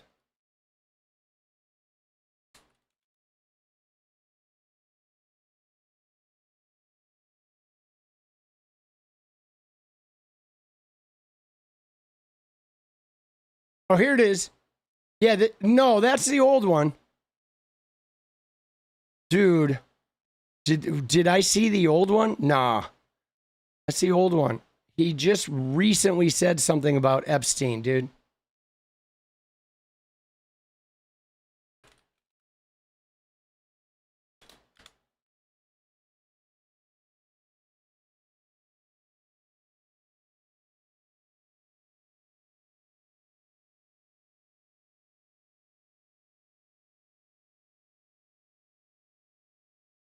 Oh, here it is. All right, continuing coverage this morning now.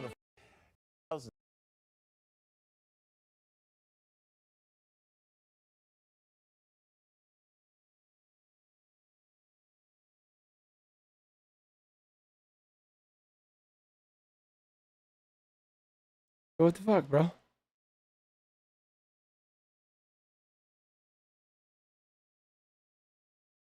Pine box better come with lead lining. Don't want those fumes wafting up. That's a good idea. Dude, lead. Dude, we should have everything. Trump should have a lot of lead. Okay? A lot of lead for Trump.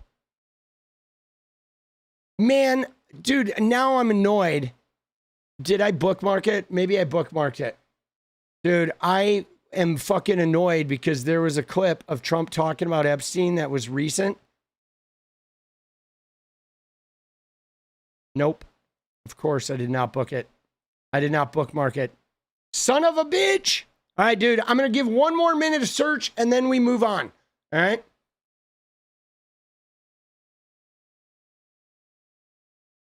Pine box. Finding the White House. Oh, there's a White House YouTube page? All right. Let's see that.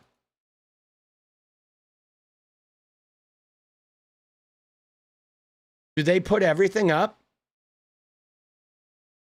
Oh, yeah.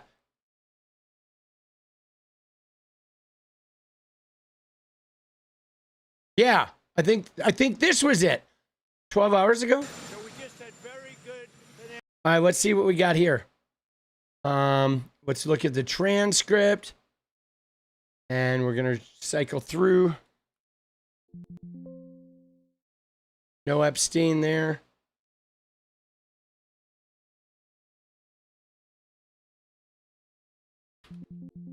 All right.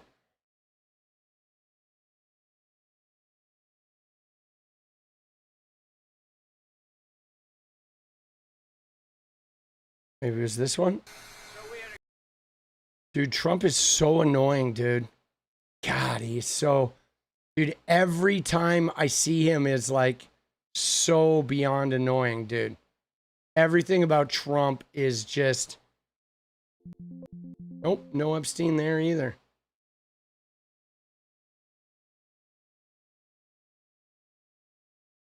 Weird.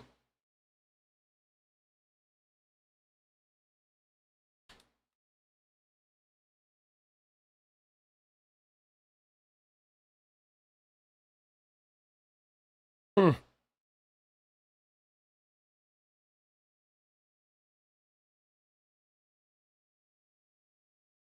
Oh. Yeah, man. I was doing Control F, boss. Yeah, it's not there. That's what we were doing there, boss. All right. Yeah, I don't know. I don't know what it is. All right. I'm not going to stress out about it too much.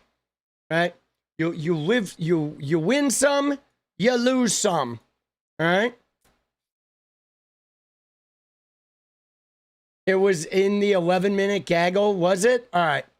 Which one? Was it the one on the tarmac? Let's see. I mean, it's possible they clipped it, guys. You know what I'm saying? It is possible that they clipped it out.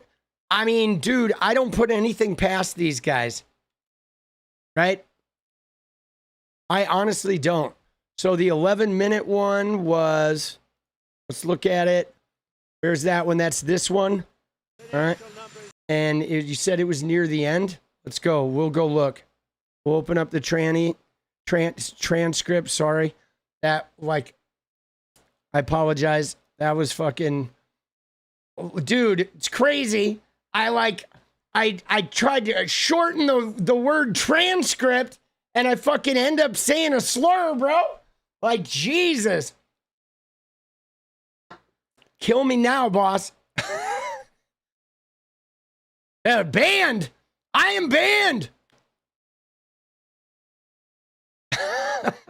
Dude, you can't. It's like, I got to police myself, boss. Jesus. All right, let's find it here. 50,000. We're looking at it. I did not see. Do you think the Democrats are president? All right. So, dude, did they cut it? I think they may have cut it, right? I think they may have cut it.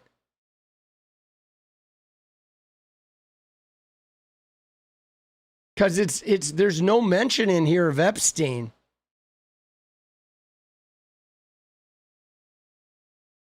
Right? He's talking about the Dow. I honestly think they may have uploaded it and snipped it out. Okay?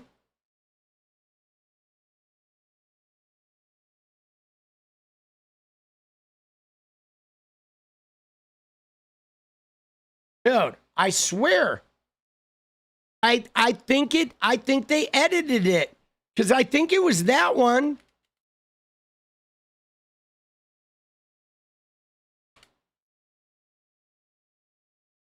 I think it was at that gaggle. Right? Today, the one on the White House lawn. Wait, what was that?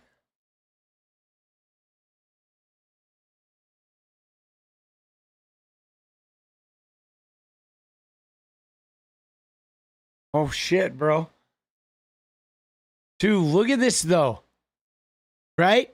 I mean, this is pretty funny, isn't it? I mean, so every time there's a thing that says death to pedos or something like that, like people are like, that's a violent message aimed at Trump. Like they are now, everybody is associating Trump with being a pedo. Like even MAGA people, right? It is like out there. All right, let me look on ASIN real quick. Okay, we're gonna look at ASIN real quick because it's possible. Yeah, it's like they just openly admit it now, guys. The like Trump pedo connection is like fused. This shit is fused. All right. So let me look at ASIN and we're going to see if we can find the Trump clip and then we're going to move on. Okay. Oh yeah. I got to save this too, because there is quite a bit of shit coming out on Trump now.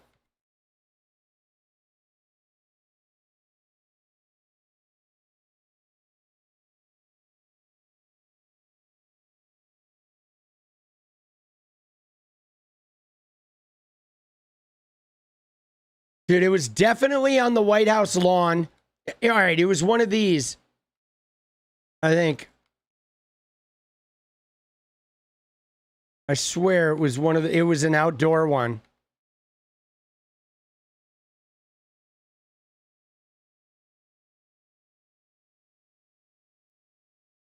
Dude, yeah, Cohen. Dude, Cohen is slimy, boss. He is. He is so slimy.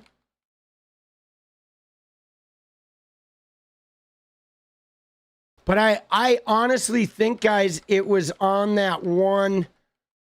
I think they edited the end of that out, man.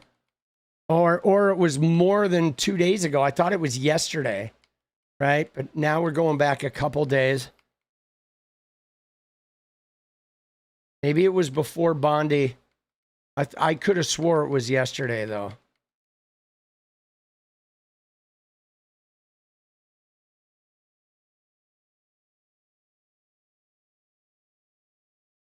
Because I wanted to look at it last night.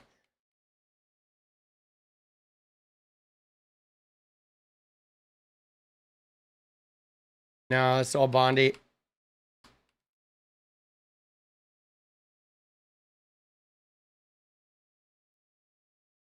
Dude, Bernie. Feeling the burn.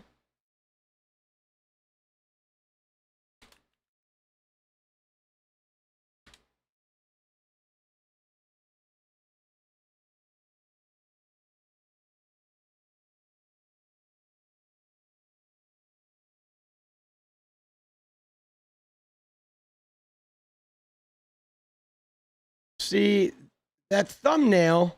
Oh wait, is that thumbnail at the end? Hold on.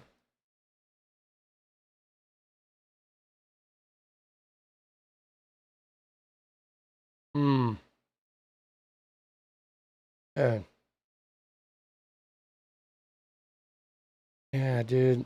That's crazy. So we just had very Which one is that? 12 hours ago? Is this it? Oh, wait.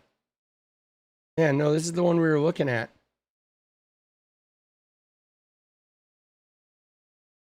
Oops. Oh, fuck, bro. Hold on. Sorry. There we go. so we just had very good financial numbers, very low inflation. Hold on. So, yeah, no, this is the one that we just looked at. And this is the one where it was not at the end. Huh.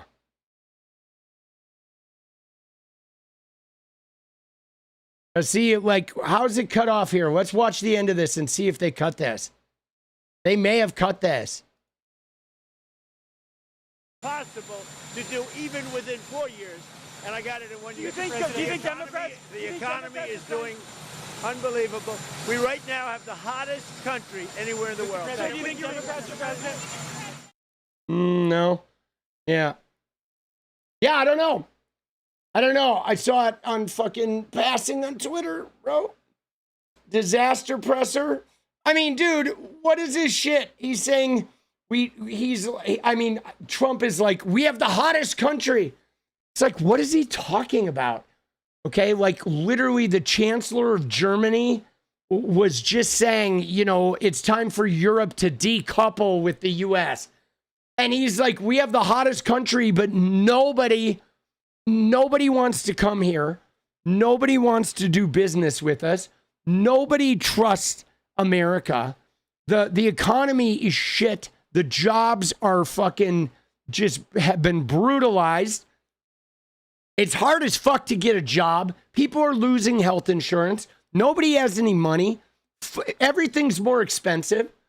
You know what I'm saying? Like, dude, it is a fucking disaster. And his insistence is like, oh, yeah, we're the hottest country. It's like, bro, you are on drugs, dude. I'm serious. Homie is fucking huffing, dude. Huffing. Like straight hufferino, boss. All right. So I'm going to do one last.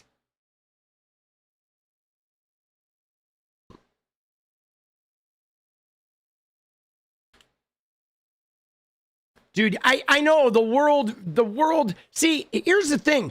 I don't know that the world necessarily hated us, but the world definitely had like complicated feelings about us because of our pushiness and because of our like getting involved and undermining so much shit to make sure that we were always dominant. So we already had like, you know, people were conflicted. And I know Obama was trying to repair a lot of that shit, but Trump made it worse the first time around. And now it's like, I feel like we're just getting to the point where everyone's just going to be like, you know what? I'm fucking done with them, you know? And because we are so toxic, okay? We are so toxic.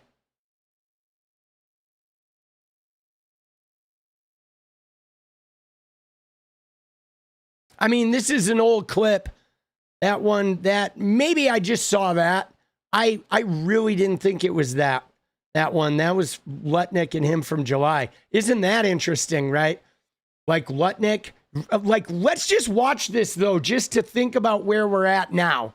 Okay, think about this. You ready? But I don't understand why the Jeffrey Epstein case would be of interest to anybody.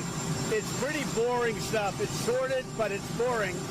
And I don't understand why it keeps going. I think really only pretty bad people, including fake news, want to keep something like that going. But I don't. Right? Think about that. Think about how Lutnick is here laughing about bad people and fake news, and this shit is boring. But like what we've come to find out about Lutnick is how Lutnick was completely lying about starting a fucking business with Epstein and going there with his kids to the island. You know what I'm saying? And just for the person who said, look in your browser history, I saw it when I was scrolling on Twitter. And so that's why that shit doesn't show up in your browser history, the Twitter scroll. And there was so much that I was grabbing that I just didn't think to bookmark that because it seemed like kind of incidental. You know what I mean?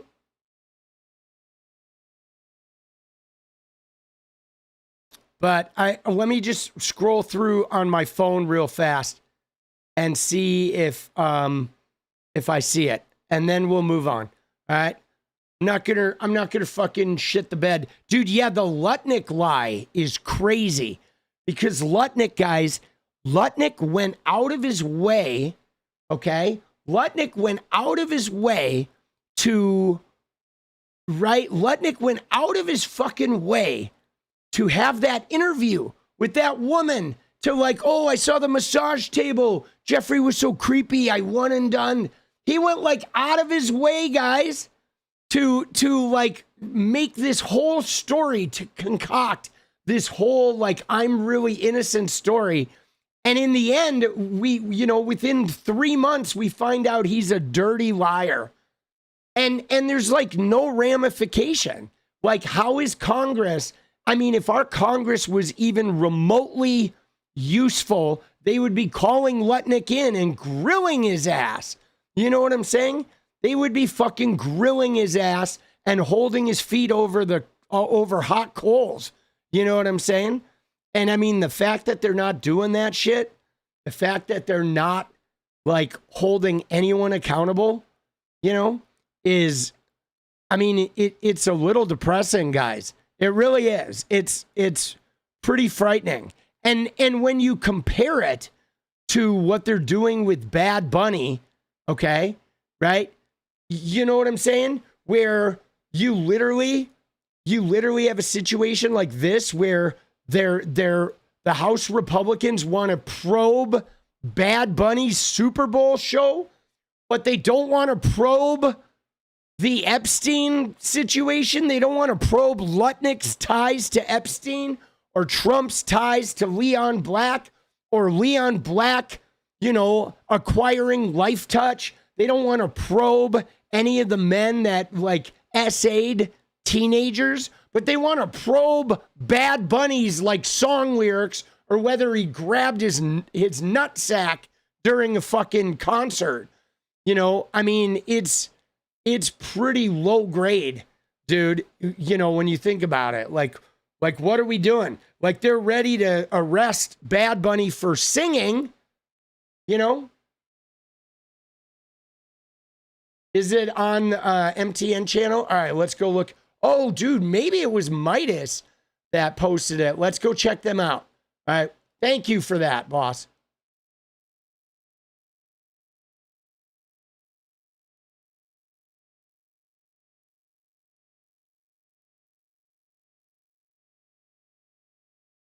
All right.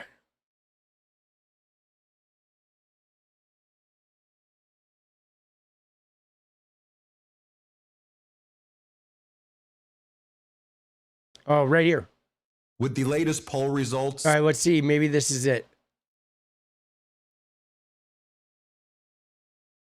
Everyone's a lunatic. I mean, I don't know. Maybe put up a mirror there, Donald. Here, play this clip.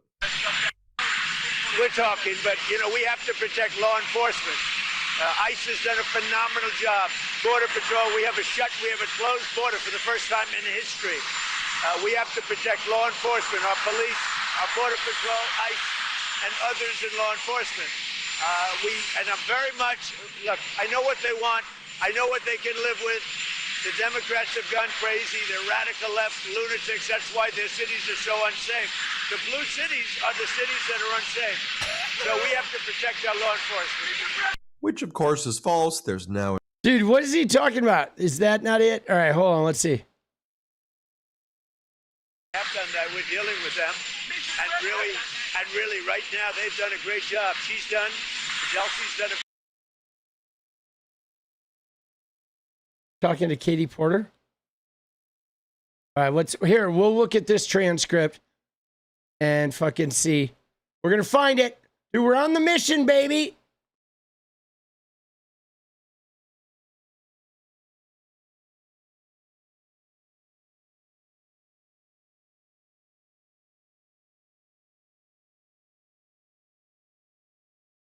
All right, so there's a mention early on.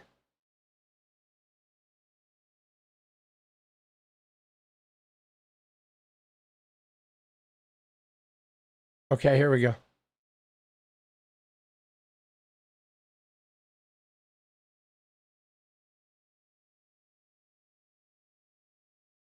That it?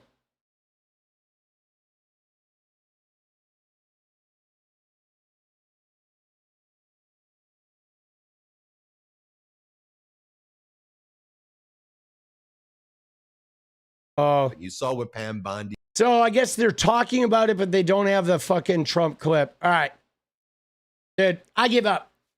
Dude, we move on. It's not life or death. Dude, you admire my focus? Dude, when I get on a mission, I will like hone in, dude. I don't really need it. I saw it in passing. What was it? It was just something where Trump was like saying like he was trying to avoid an Epstein question and to move on. And it would have been, I was looking for it for the YouTube video, and maybe I'll find it later tonight and comp it in there, right?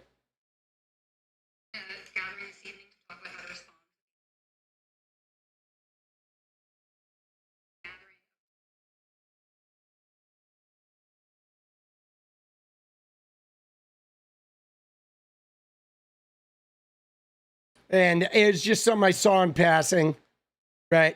I see so much shit during the day that like I don't always bookmark it all. Let's go.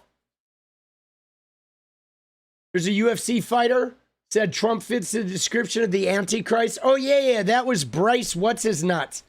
But dude, you gotta be tenacious though. And I mean, in the search for truth, it's really, really important. But anyway, not that thing's not super critical. It's not the end all be all. It's not the most critical fucking thing there, the most critical piece of content. All right. So there's just a couple other things I want to look at here. Yeah, it was Bryce Mitchell. I actually made a video about that. Right? I made a video about that, guys, about Bryce Mitchell. So I want to look at this Rogan clip here. Okay? Right?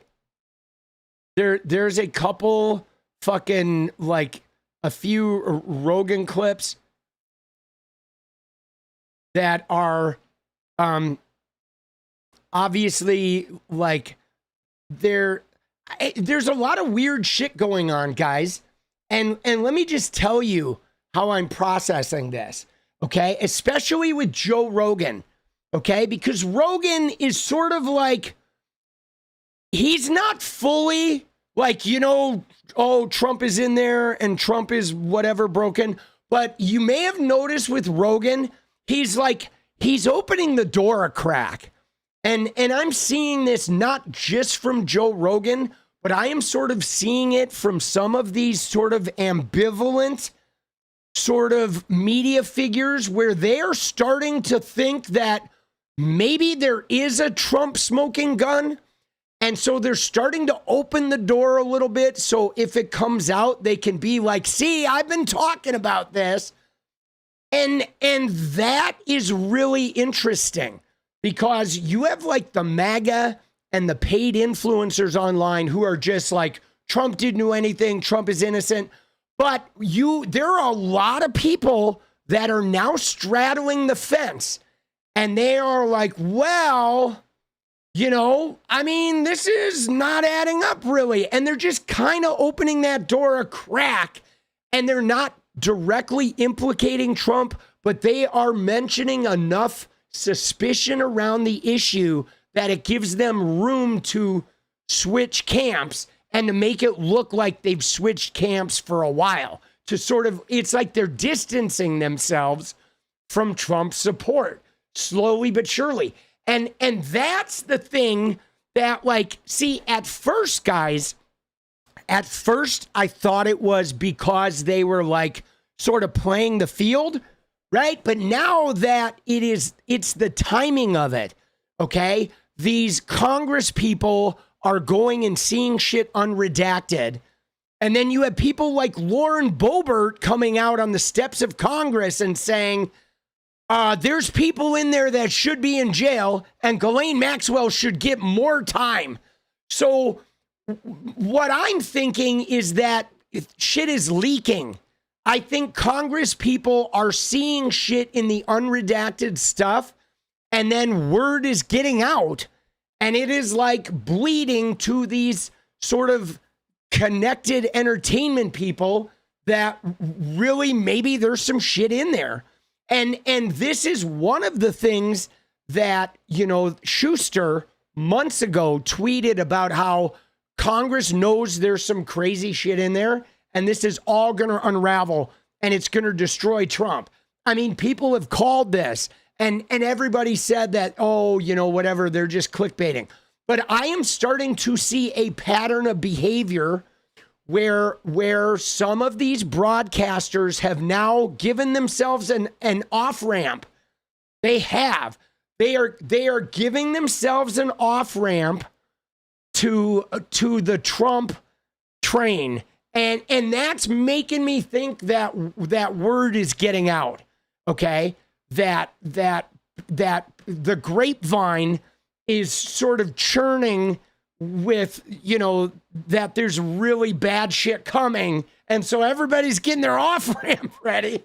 So the minute it comes down, they can be like, see, I was talking about this months ago, and they'll pull up some old clip, like one of these clips, right? So they can like extricate themselves.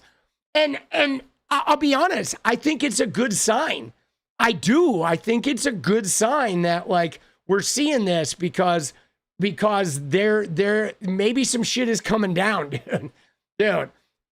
You know, I mean, I just want the truth to come out on some of these guys. And I know Trump is in there. And if Clinton's in there too, man, I mean, you know, fine. Clinton, he can go down. Bill Gates, let all of them go down. I don't fucking care.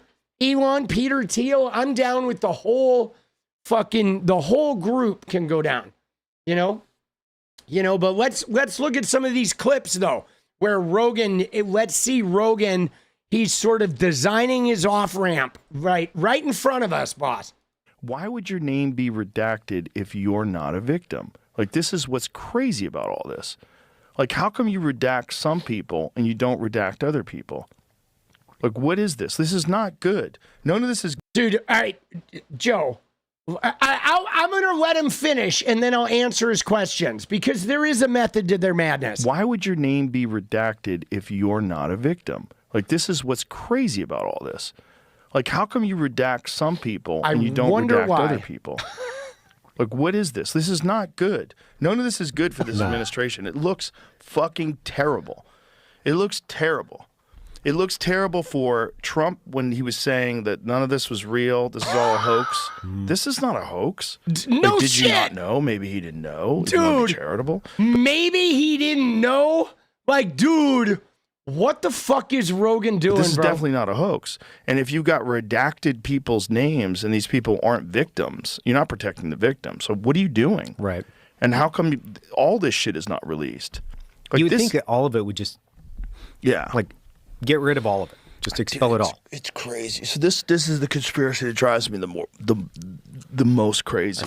See, here's the deal, Jojo. Let me explain it to you. Why would you do it? First off, when Trump said it's all a hoax, the whole world, except for MAGA idiots, instantly knew Trump was lying, instantly knew Trump was full of shit, and instantly knew there was something real damaging to Trump in there. Okay? Yes, wake the fuck up, Joe. Okay, that's for starters with the hoax bullshit. That's when you know Trump is guilty. Russia hoax, Trump guilty. Epstein hoax, Trump guilty. Okay? But now the redactions are real simple. Okay? The redactions, why are they redacting? There's a number of reasons. Reason number one, they're redacting to imply guilt. That's like putting a redaction over Sarah Kellen when she's in the jacuzzi with Bill Clinton, because then it makes you think there's a victim in the jacuzzi with Clinton. Okay? So the implying guilt is one. Redact people who shouldn't be redacted, because then you're telling the world that supposedly that's a victim, right? That's number one. Number two, they're leaving the victims unredacted because they're trying to dox them. They're trying to punish them. They're trying to bring bad things onto them so nobody else will come forward, so they will back off. I mean, it ain't rocket science. And number three, they're covering up other people like Les Wexner and all the other interior Trump cronies because they want to hide the trail. They want to prevent you from getting to the truth. I mean, it's the same shit they're doing, Joe Rogan, with the whole thing. Dude, look at what they've done here. Look at what they have done, guys. You ready? This is such bullshit. They took away all the zip links. You go to the DOJ disclosures, you look at the EFTA, they took away all of the zip files. So look at this shit. They've made it so now if you want to download 3.5 million documents, you have to go in there and document one by one. You have to click on the PDF and document and download the PDF, each document individually. Dude, Jenny right now is doing 9, 10, and 11. She's not going to be done for another month. She's doing it like several hours a day. She's doing more than 40 hours a week, okay, of just downloading these documents.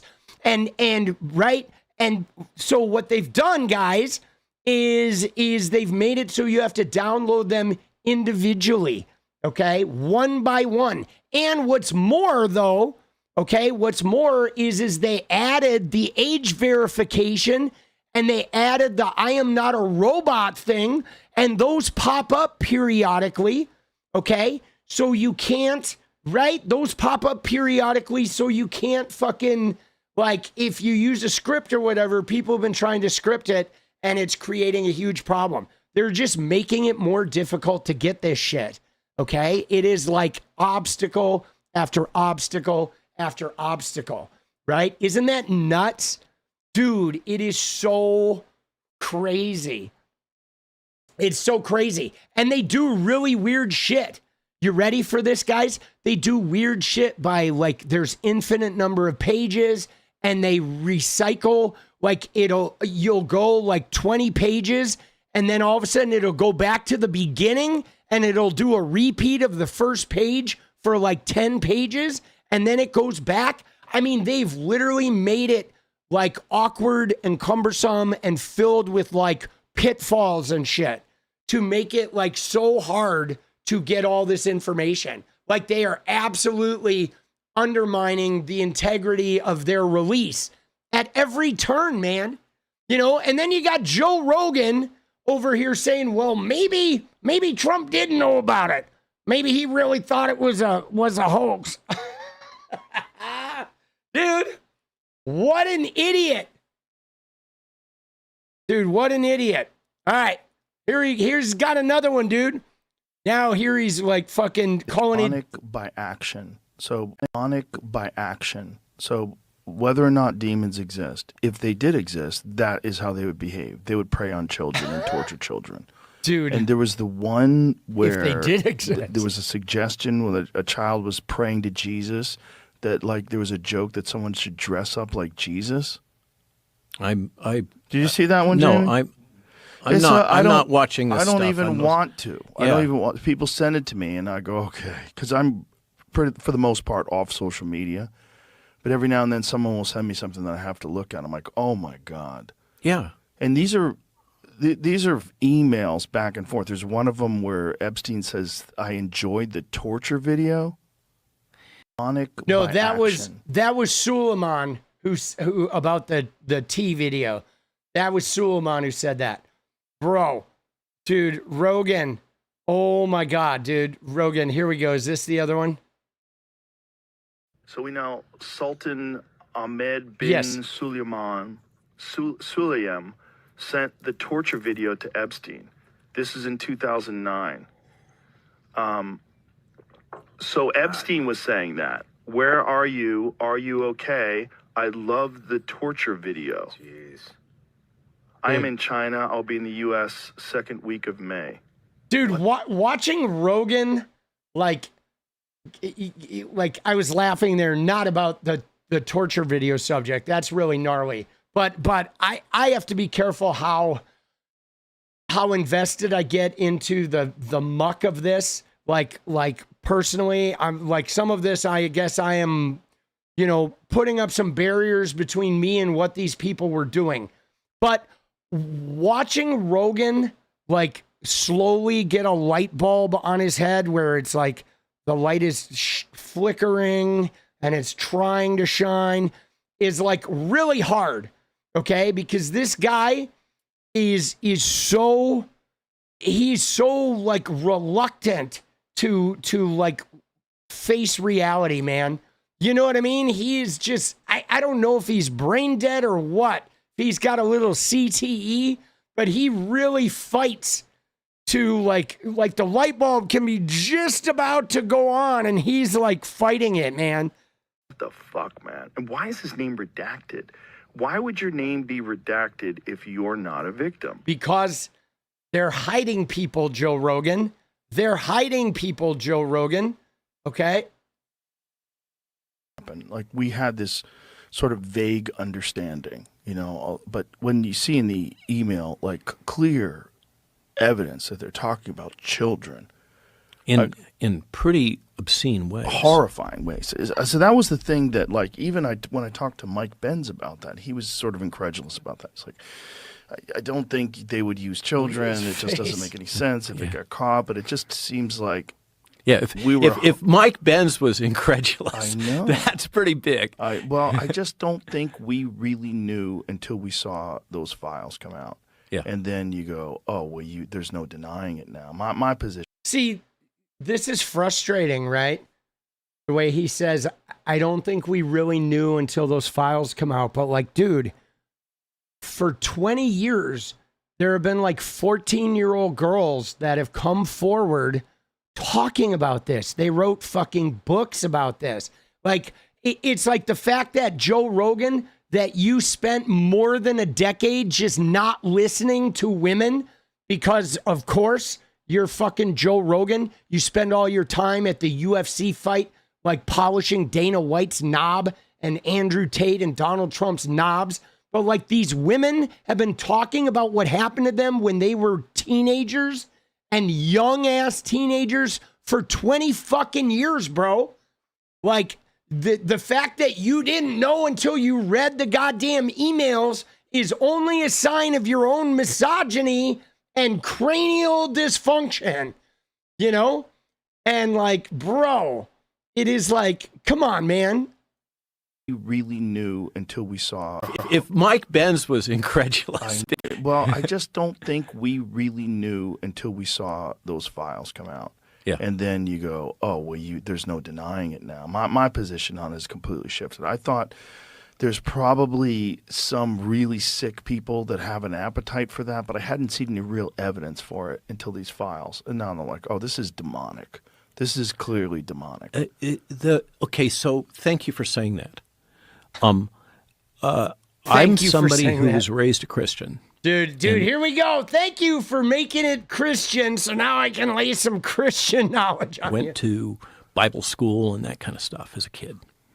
Dude, see, the evangelical like rapture seekers are like, I think they're loving this, guys. You know what I'm saying? They're loving this because they want it to be demonic, because that allows them to like, foster and foment their spiritual civil war or whatever. But like, guys, this isn't demonic. This is just literally demented, fucked up, powerful men. Okay. It's wealthy, powerful men that like have so much power that they get off on wielding it over innocence. Okay. This is a dynamic, a rape culture dynamic that is as old as the universe is long, boss. Okay. And it is deeply entrenched in Christianity. The number of Christian men that have married teenagers or like hooked up with teenagers is redonkulous.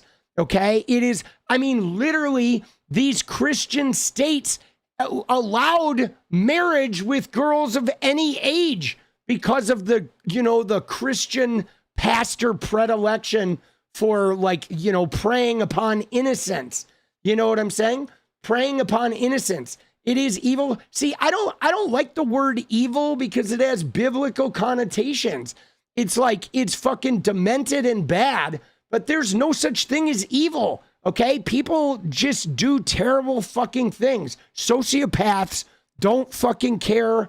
They don't consider any social boundaries in the thirst for quenching their fucking power obsessions.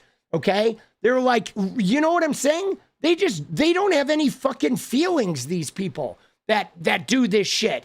They just have power and they wield it and they don't feel a thing. You know what I'm saying? They're like broken, you know? And what's fucked up about this, guys, is like that we don't really talk about, because you look at somebody like Ted Bundy, okay? And Ted Bundy, he's a sociopath. And you're like, yeah, you got to be a sociopath to like murder 30 women and do all the depraved shit that Ted Bundy did, right? But you ready for this, guys? You ready for the news flash?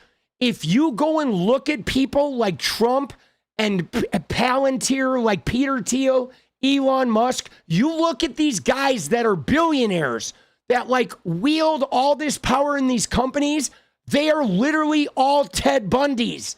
Okay, it's the same fucking thing.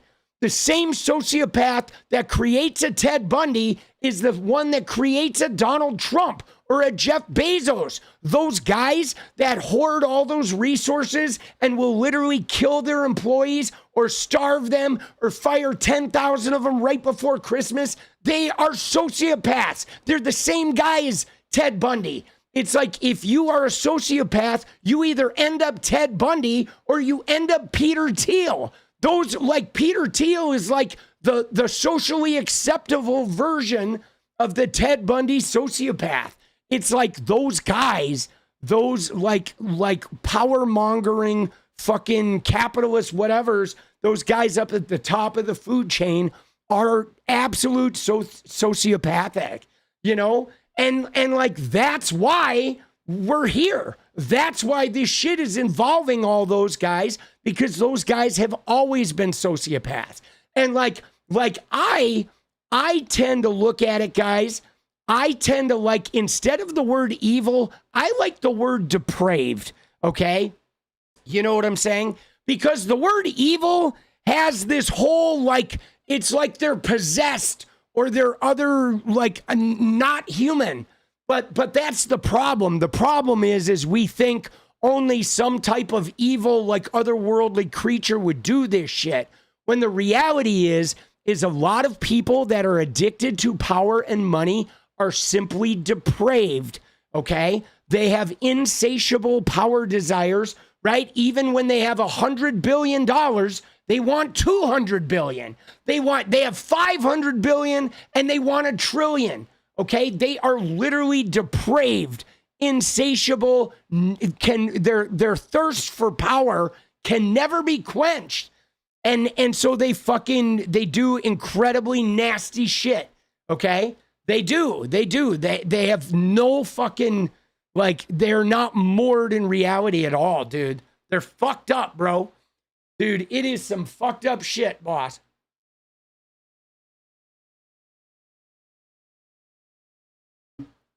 Yeah. Power is fucking, it corrupts, man. You know what I'm saying? Like power corrupts. It really does, guys.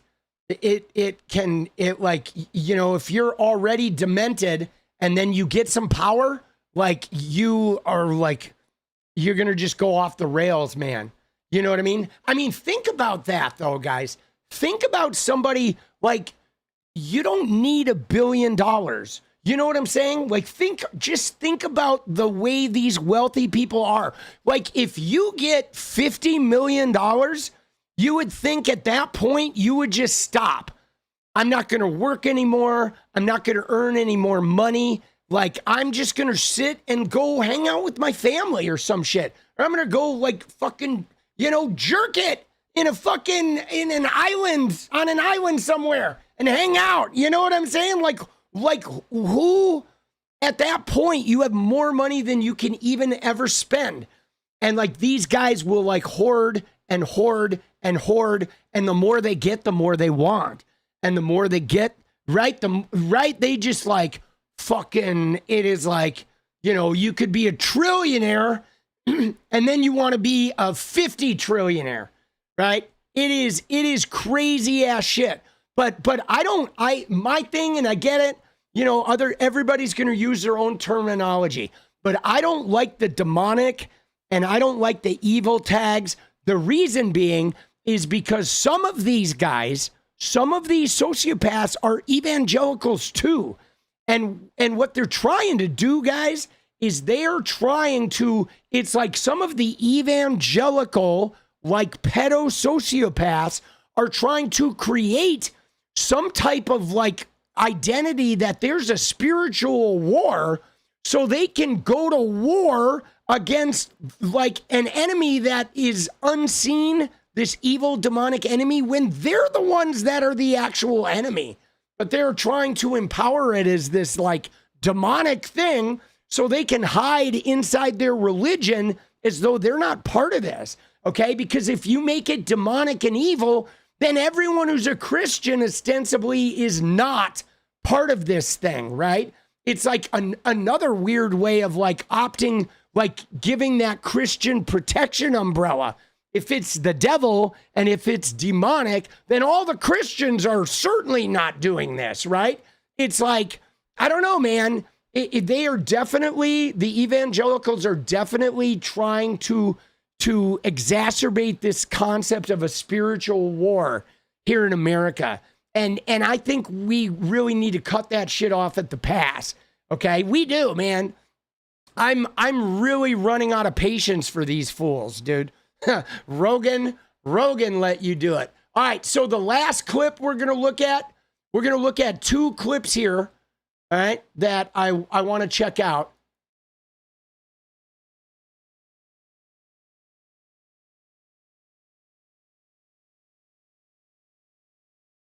Give me one sec.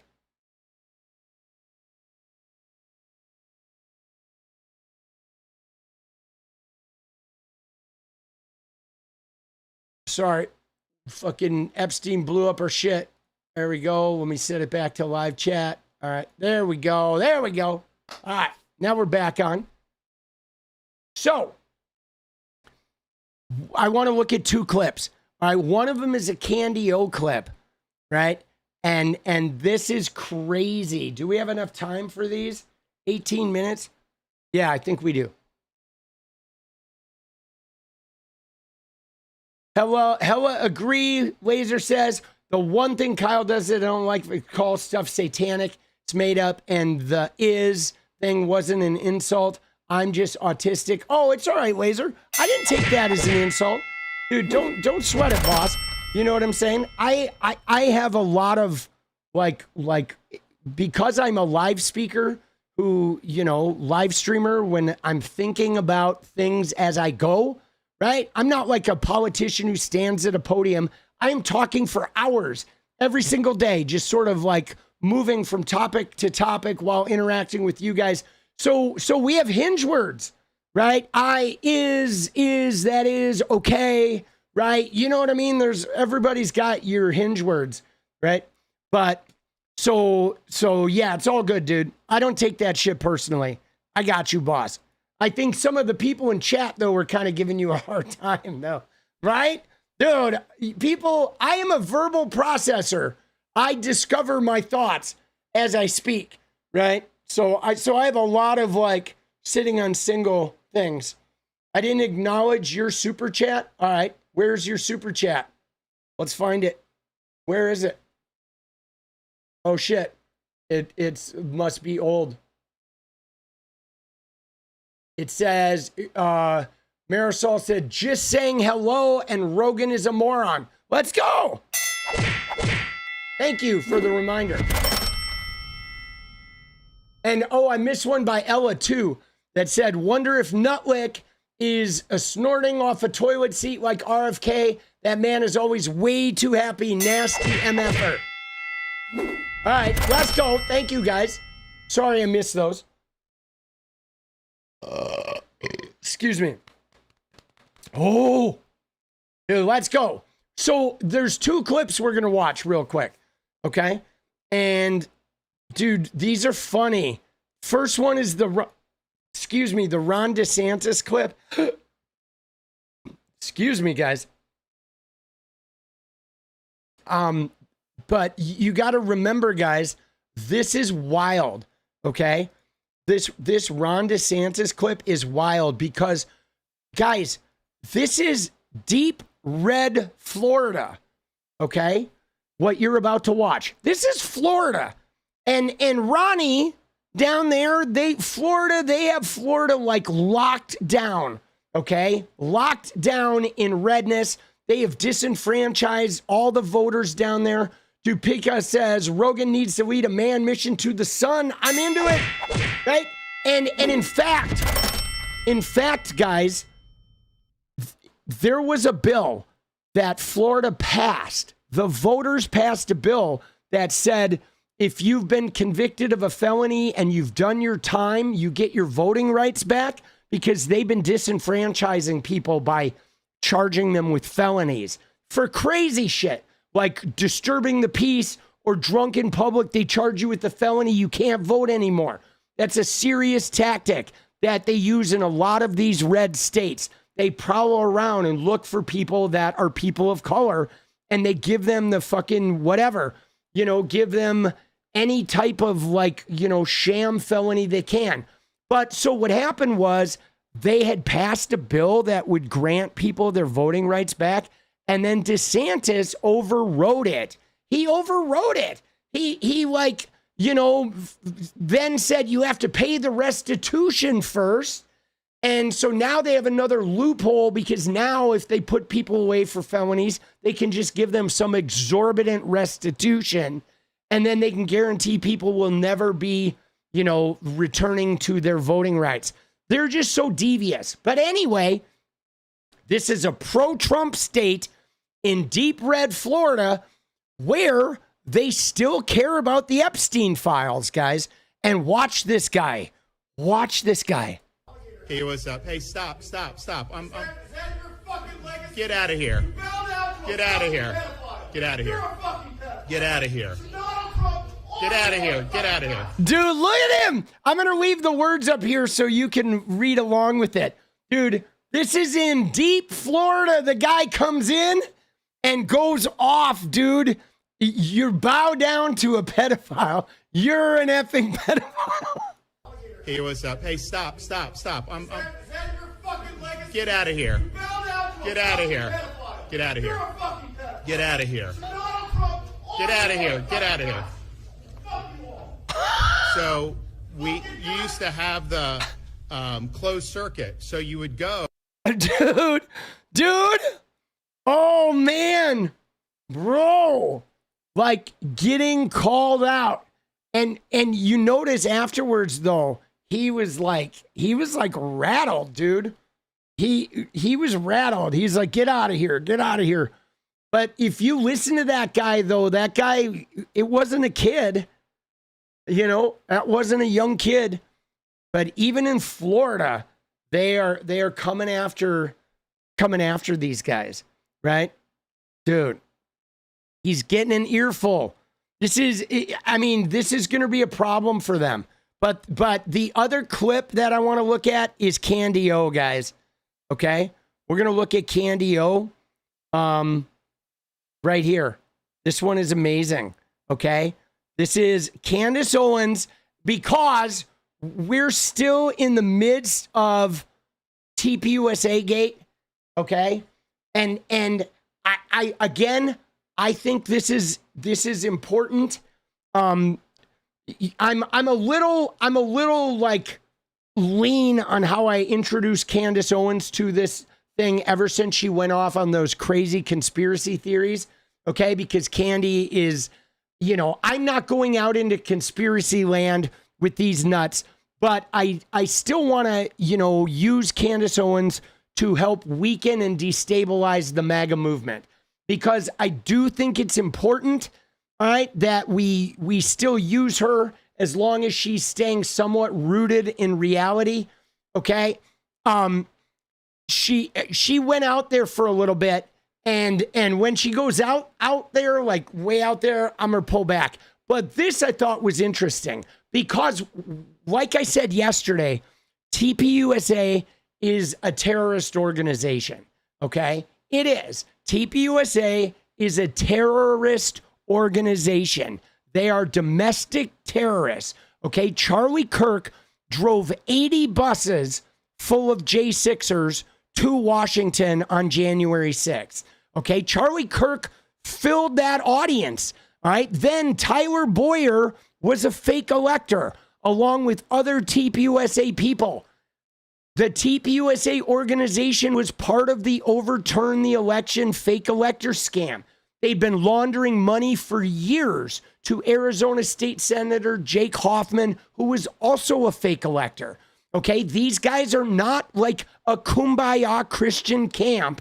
These guys are dirty domestic terrorist people engaging in illegal and unconstitutional shit in a quest for, Christian supremacy.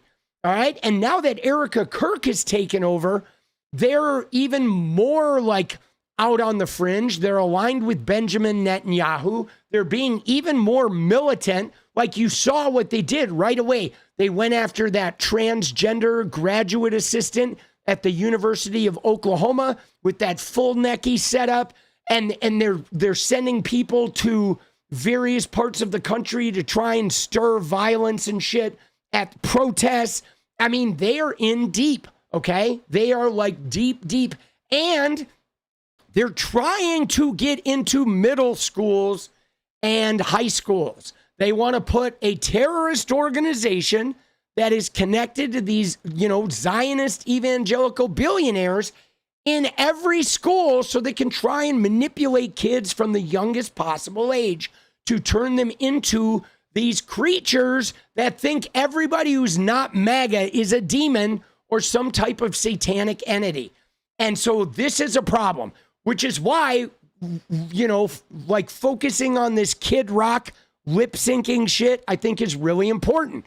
These guys are trying to do this botted, Super Bowl interruption. They're trying to pretend like they're taking down the NFL when in fact, these guys are all like super, incapable. Kid Rock was lip syncing. He's making the whole video. I didn't lip sync. Oh, they had the sync wrong and all this other shit. But now Candace spills the tea about the whole recording. Like that whole, they made it seem like that TPUSA halftime show was live. It was not. It was actually recorded weeks before that. So they had weeks, guys, to fix the sync.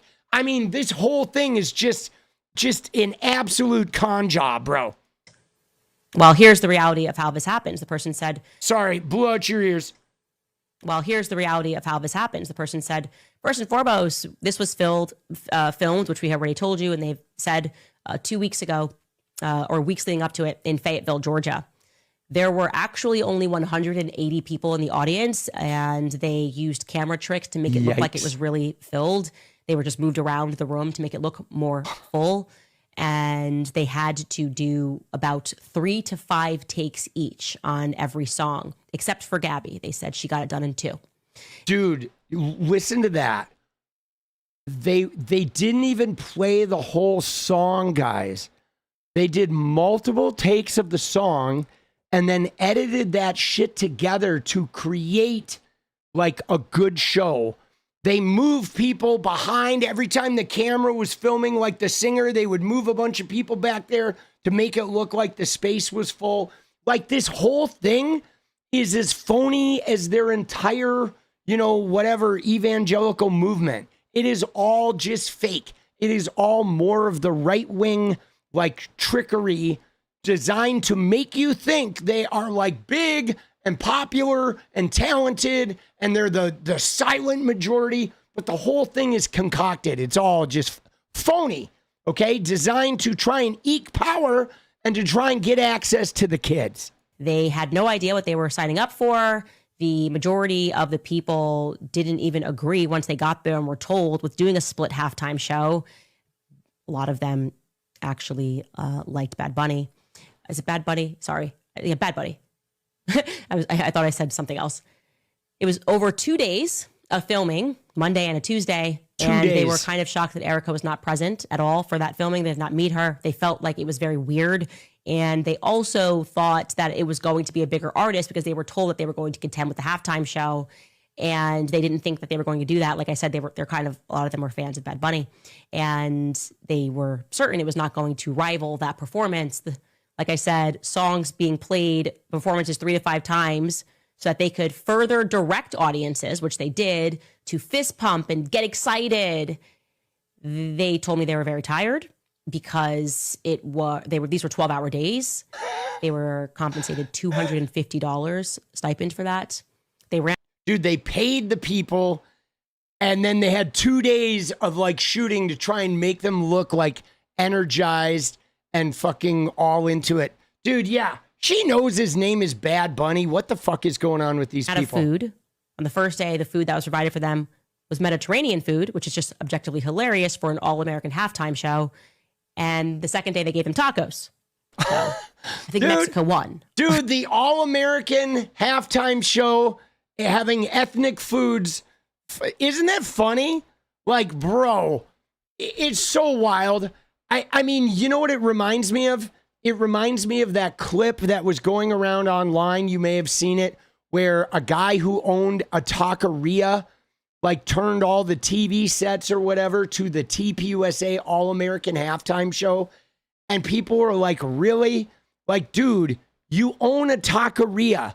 You like have Hispanic people working at your taqueria. You're making your living off Hispanic fucking food, bro.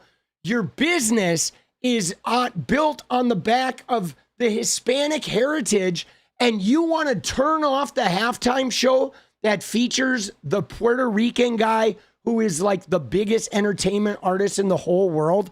Like, how thankless are you to make your money off Mexican food and then turn off the TV set when a super successful Puerto Rican guy is like, you know, doing an amazing show, a once in a lifetime experience?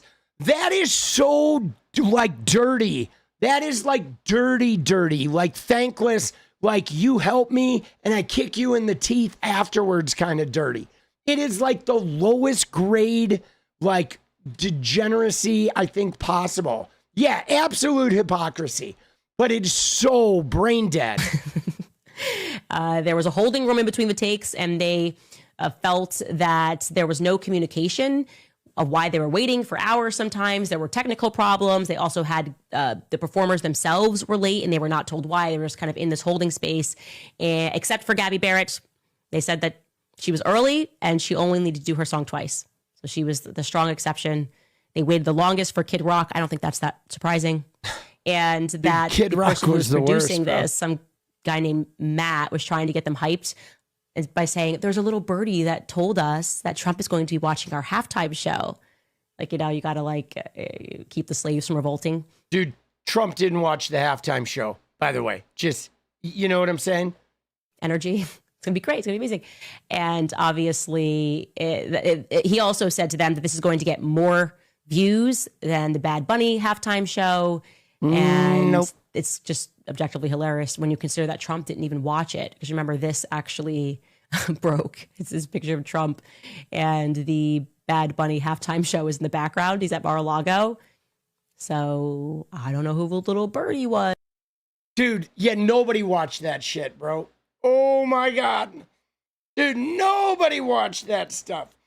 Oh, dude, isn't that crazy? Dude, of course he watched Bad Bunny. Dude, all of the right-wingers watch Bad Bunny. I mean, guys, I watched like 5 minutes or whatever, 10 minutes of the All-American one.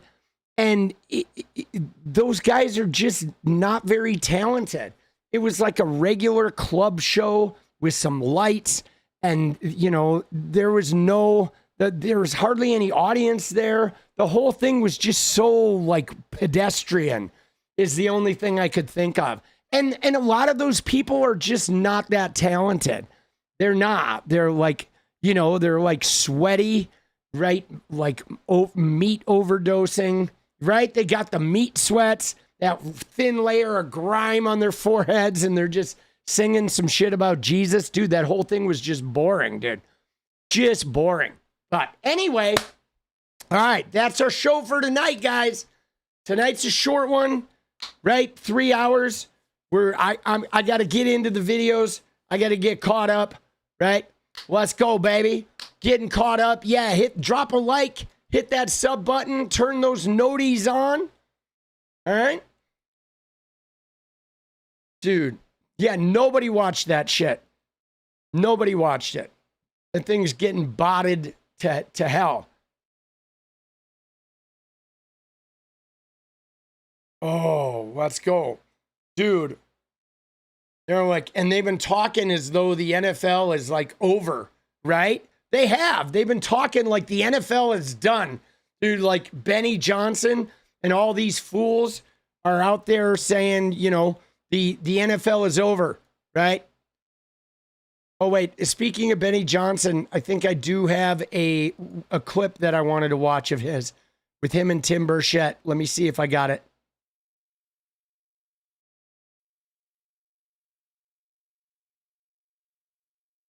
If not, we'll get to it tomorrow. We'll get to it tomorrow.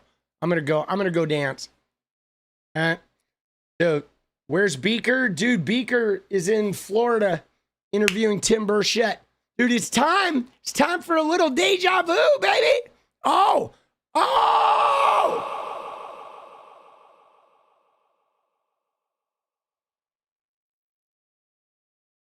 Let's go. Let's get it.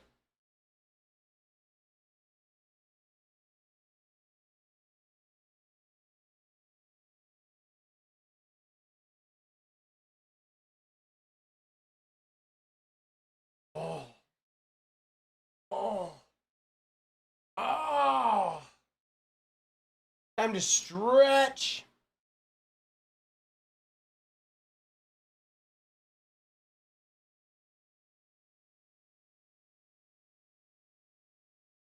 You're welcome, Ella. Thank you, boss. Let's go. Dude, you gotta stretch. Oh, shit, boss.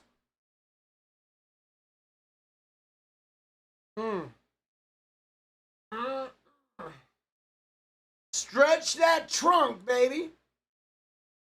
Thank you.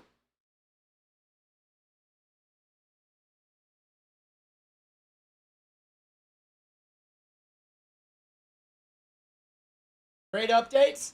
Let's go. Yeah, dude. Dude, there's a lot going on, man. And just think, dude, people still have not seen all 3 million of the Epstein files. All right?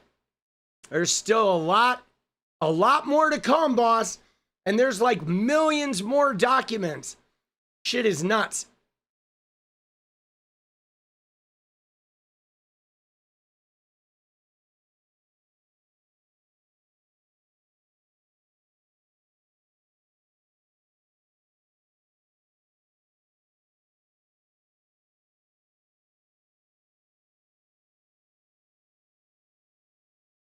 Oh.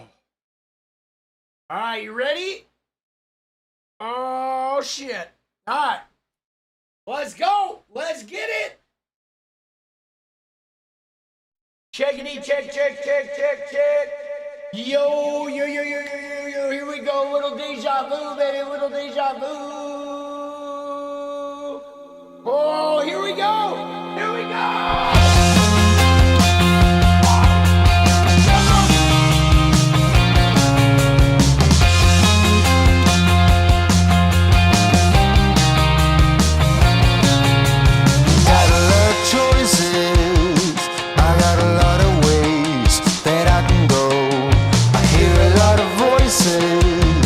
They have a lot to say, but I don't know.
Let's go. So I'd look in and wonder why. Where was mine? Let's get winded. I couldn't Find it. but you're all I've got. Woo! You're all I want.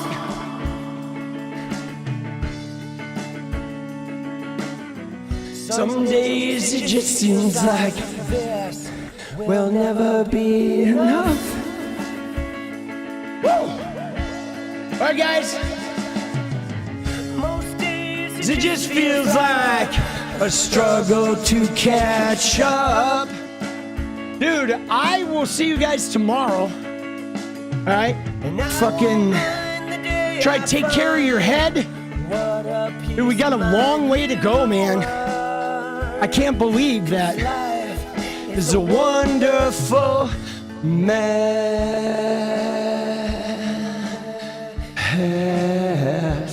Dude, I can't believe that it's only been a fucking year, bro.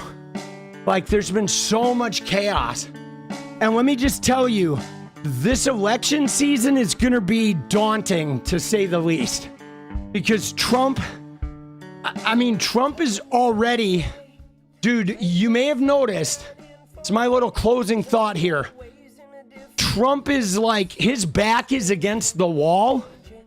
And the more that he realizes he's going to lose, and the closer it gets to election day, like, he's going to get like crazier and crazier. And I feel like some more people are going to die, man. I shit you not. Like, he is not, I mean, yeah, like a cornered animal, exactly. He's going to be flailing, guys. So, you know, keep your head together and try to fucking stay in like good physical shape, like something that allows you to like survive the onslaught. And because you're going to need your energy and your wits, okay? Because it's going to be, I think this is going to be the ugliest election season we've ever seen in the history of America. You know, it's going to be bad, but we're fucking winning this thing though. All right. We're going to turn up like never before, boss. All right. And I'll see you guys tomorrow. Let's go. Most days it just feels like a struggle to catch up.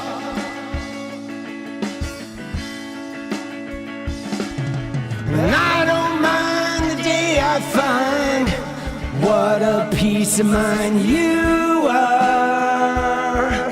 'Cause life is a wonderful mess. You're all I've got. You're all I want.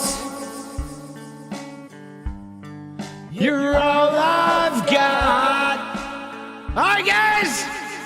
I will see you tomorrow. Good night. Let's go. Remember what it's all about, baby. I'll see you tomorrow.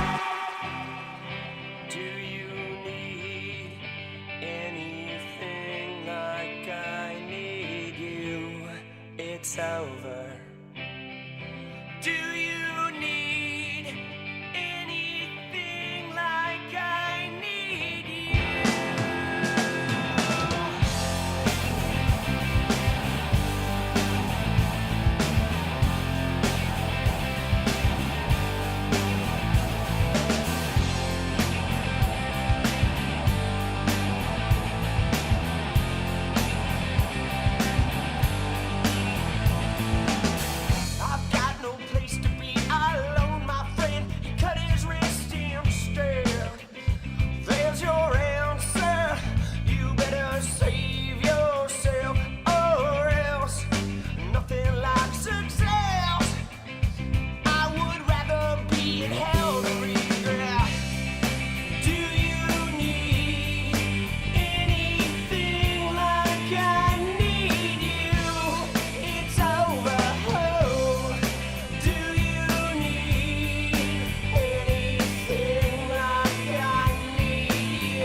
you.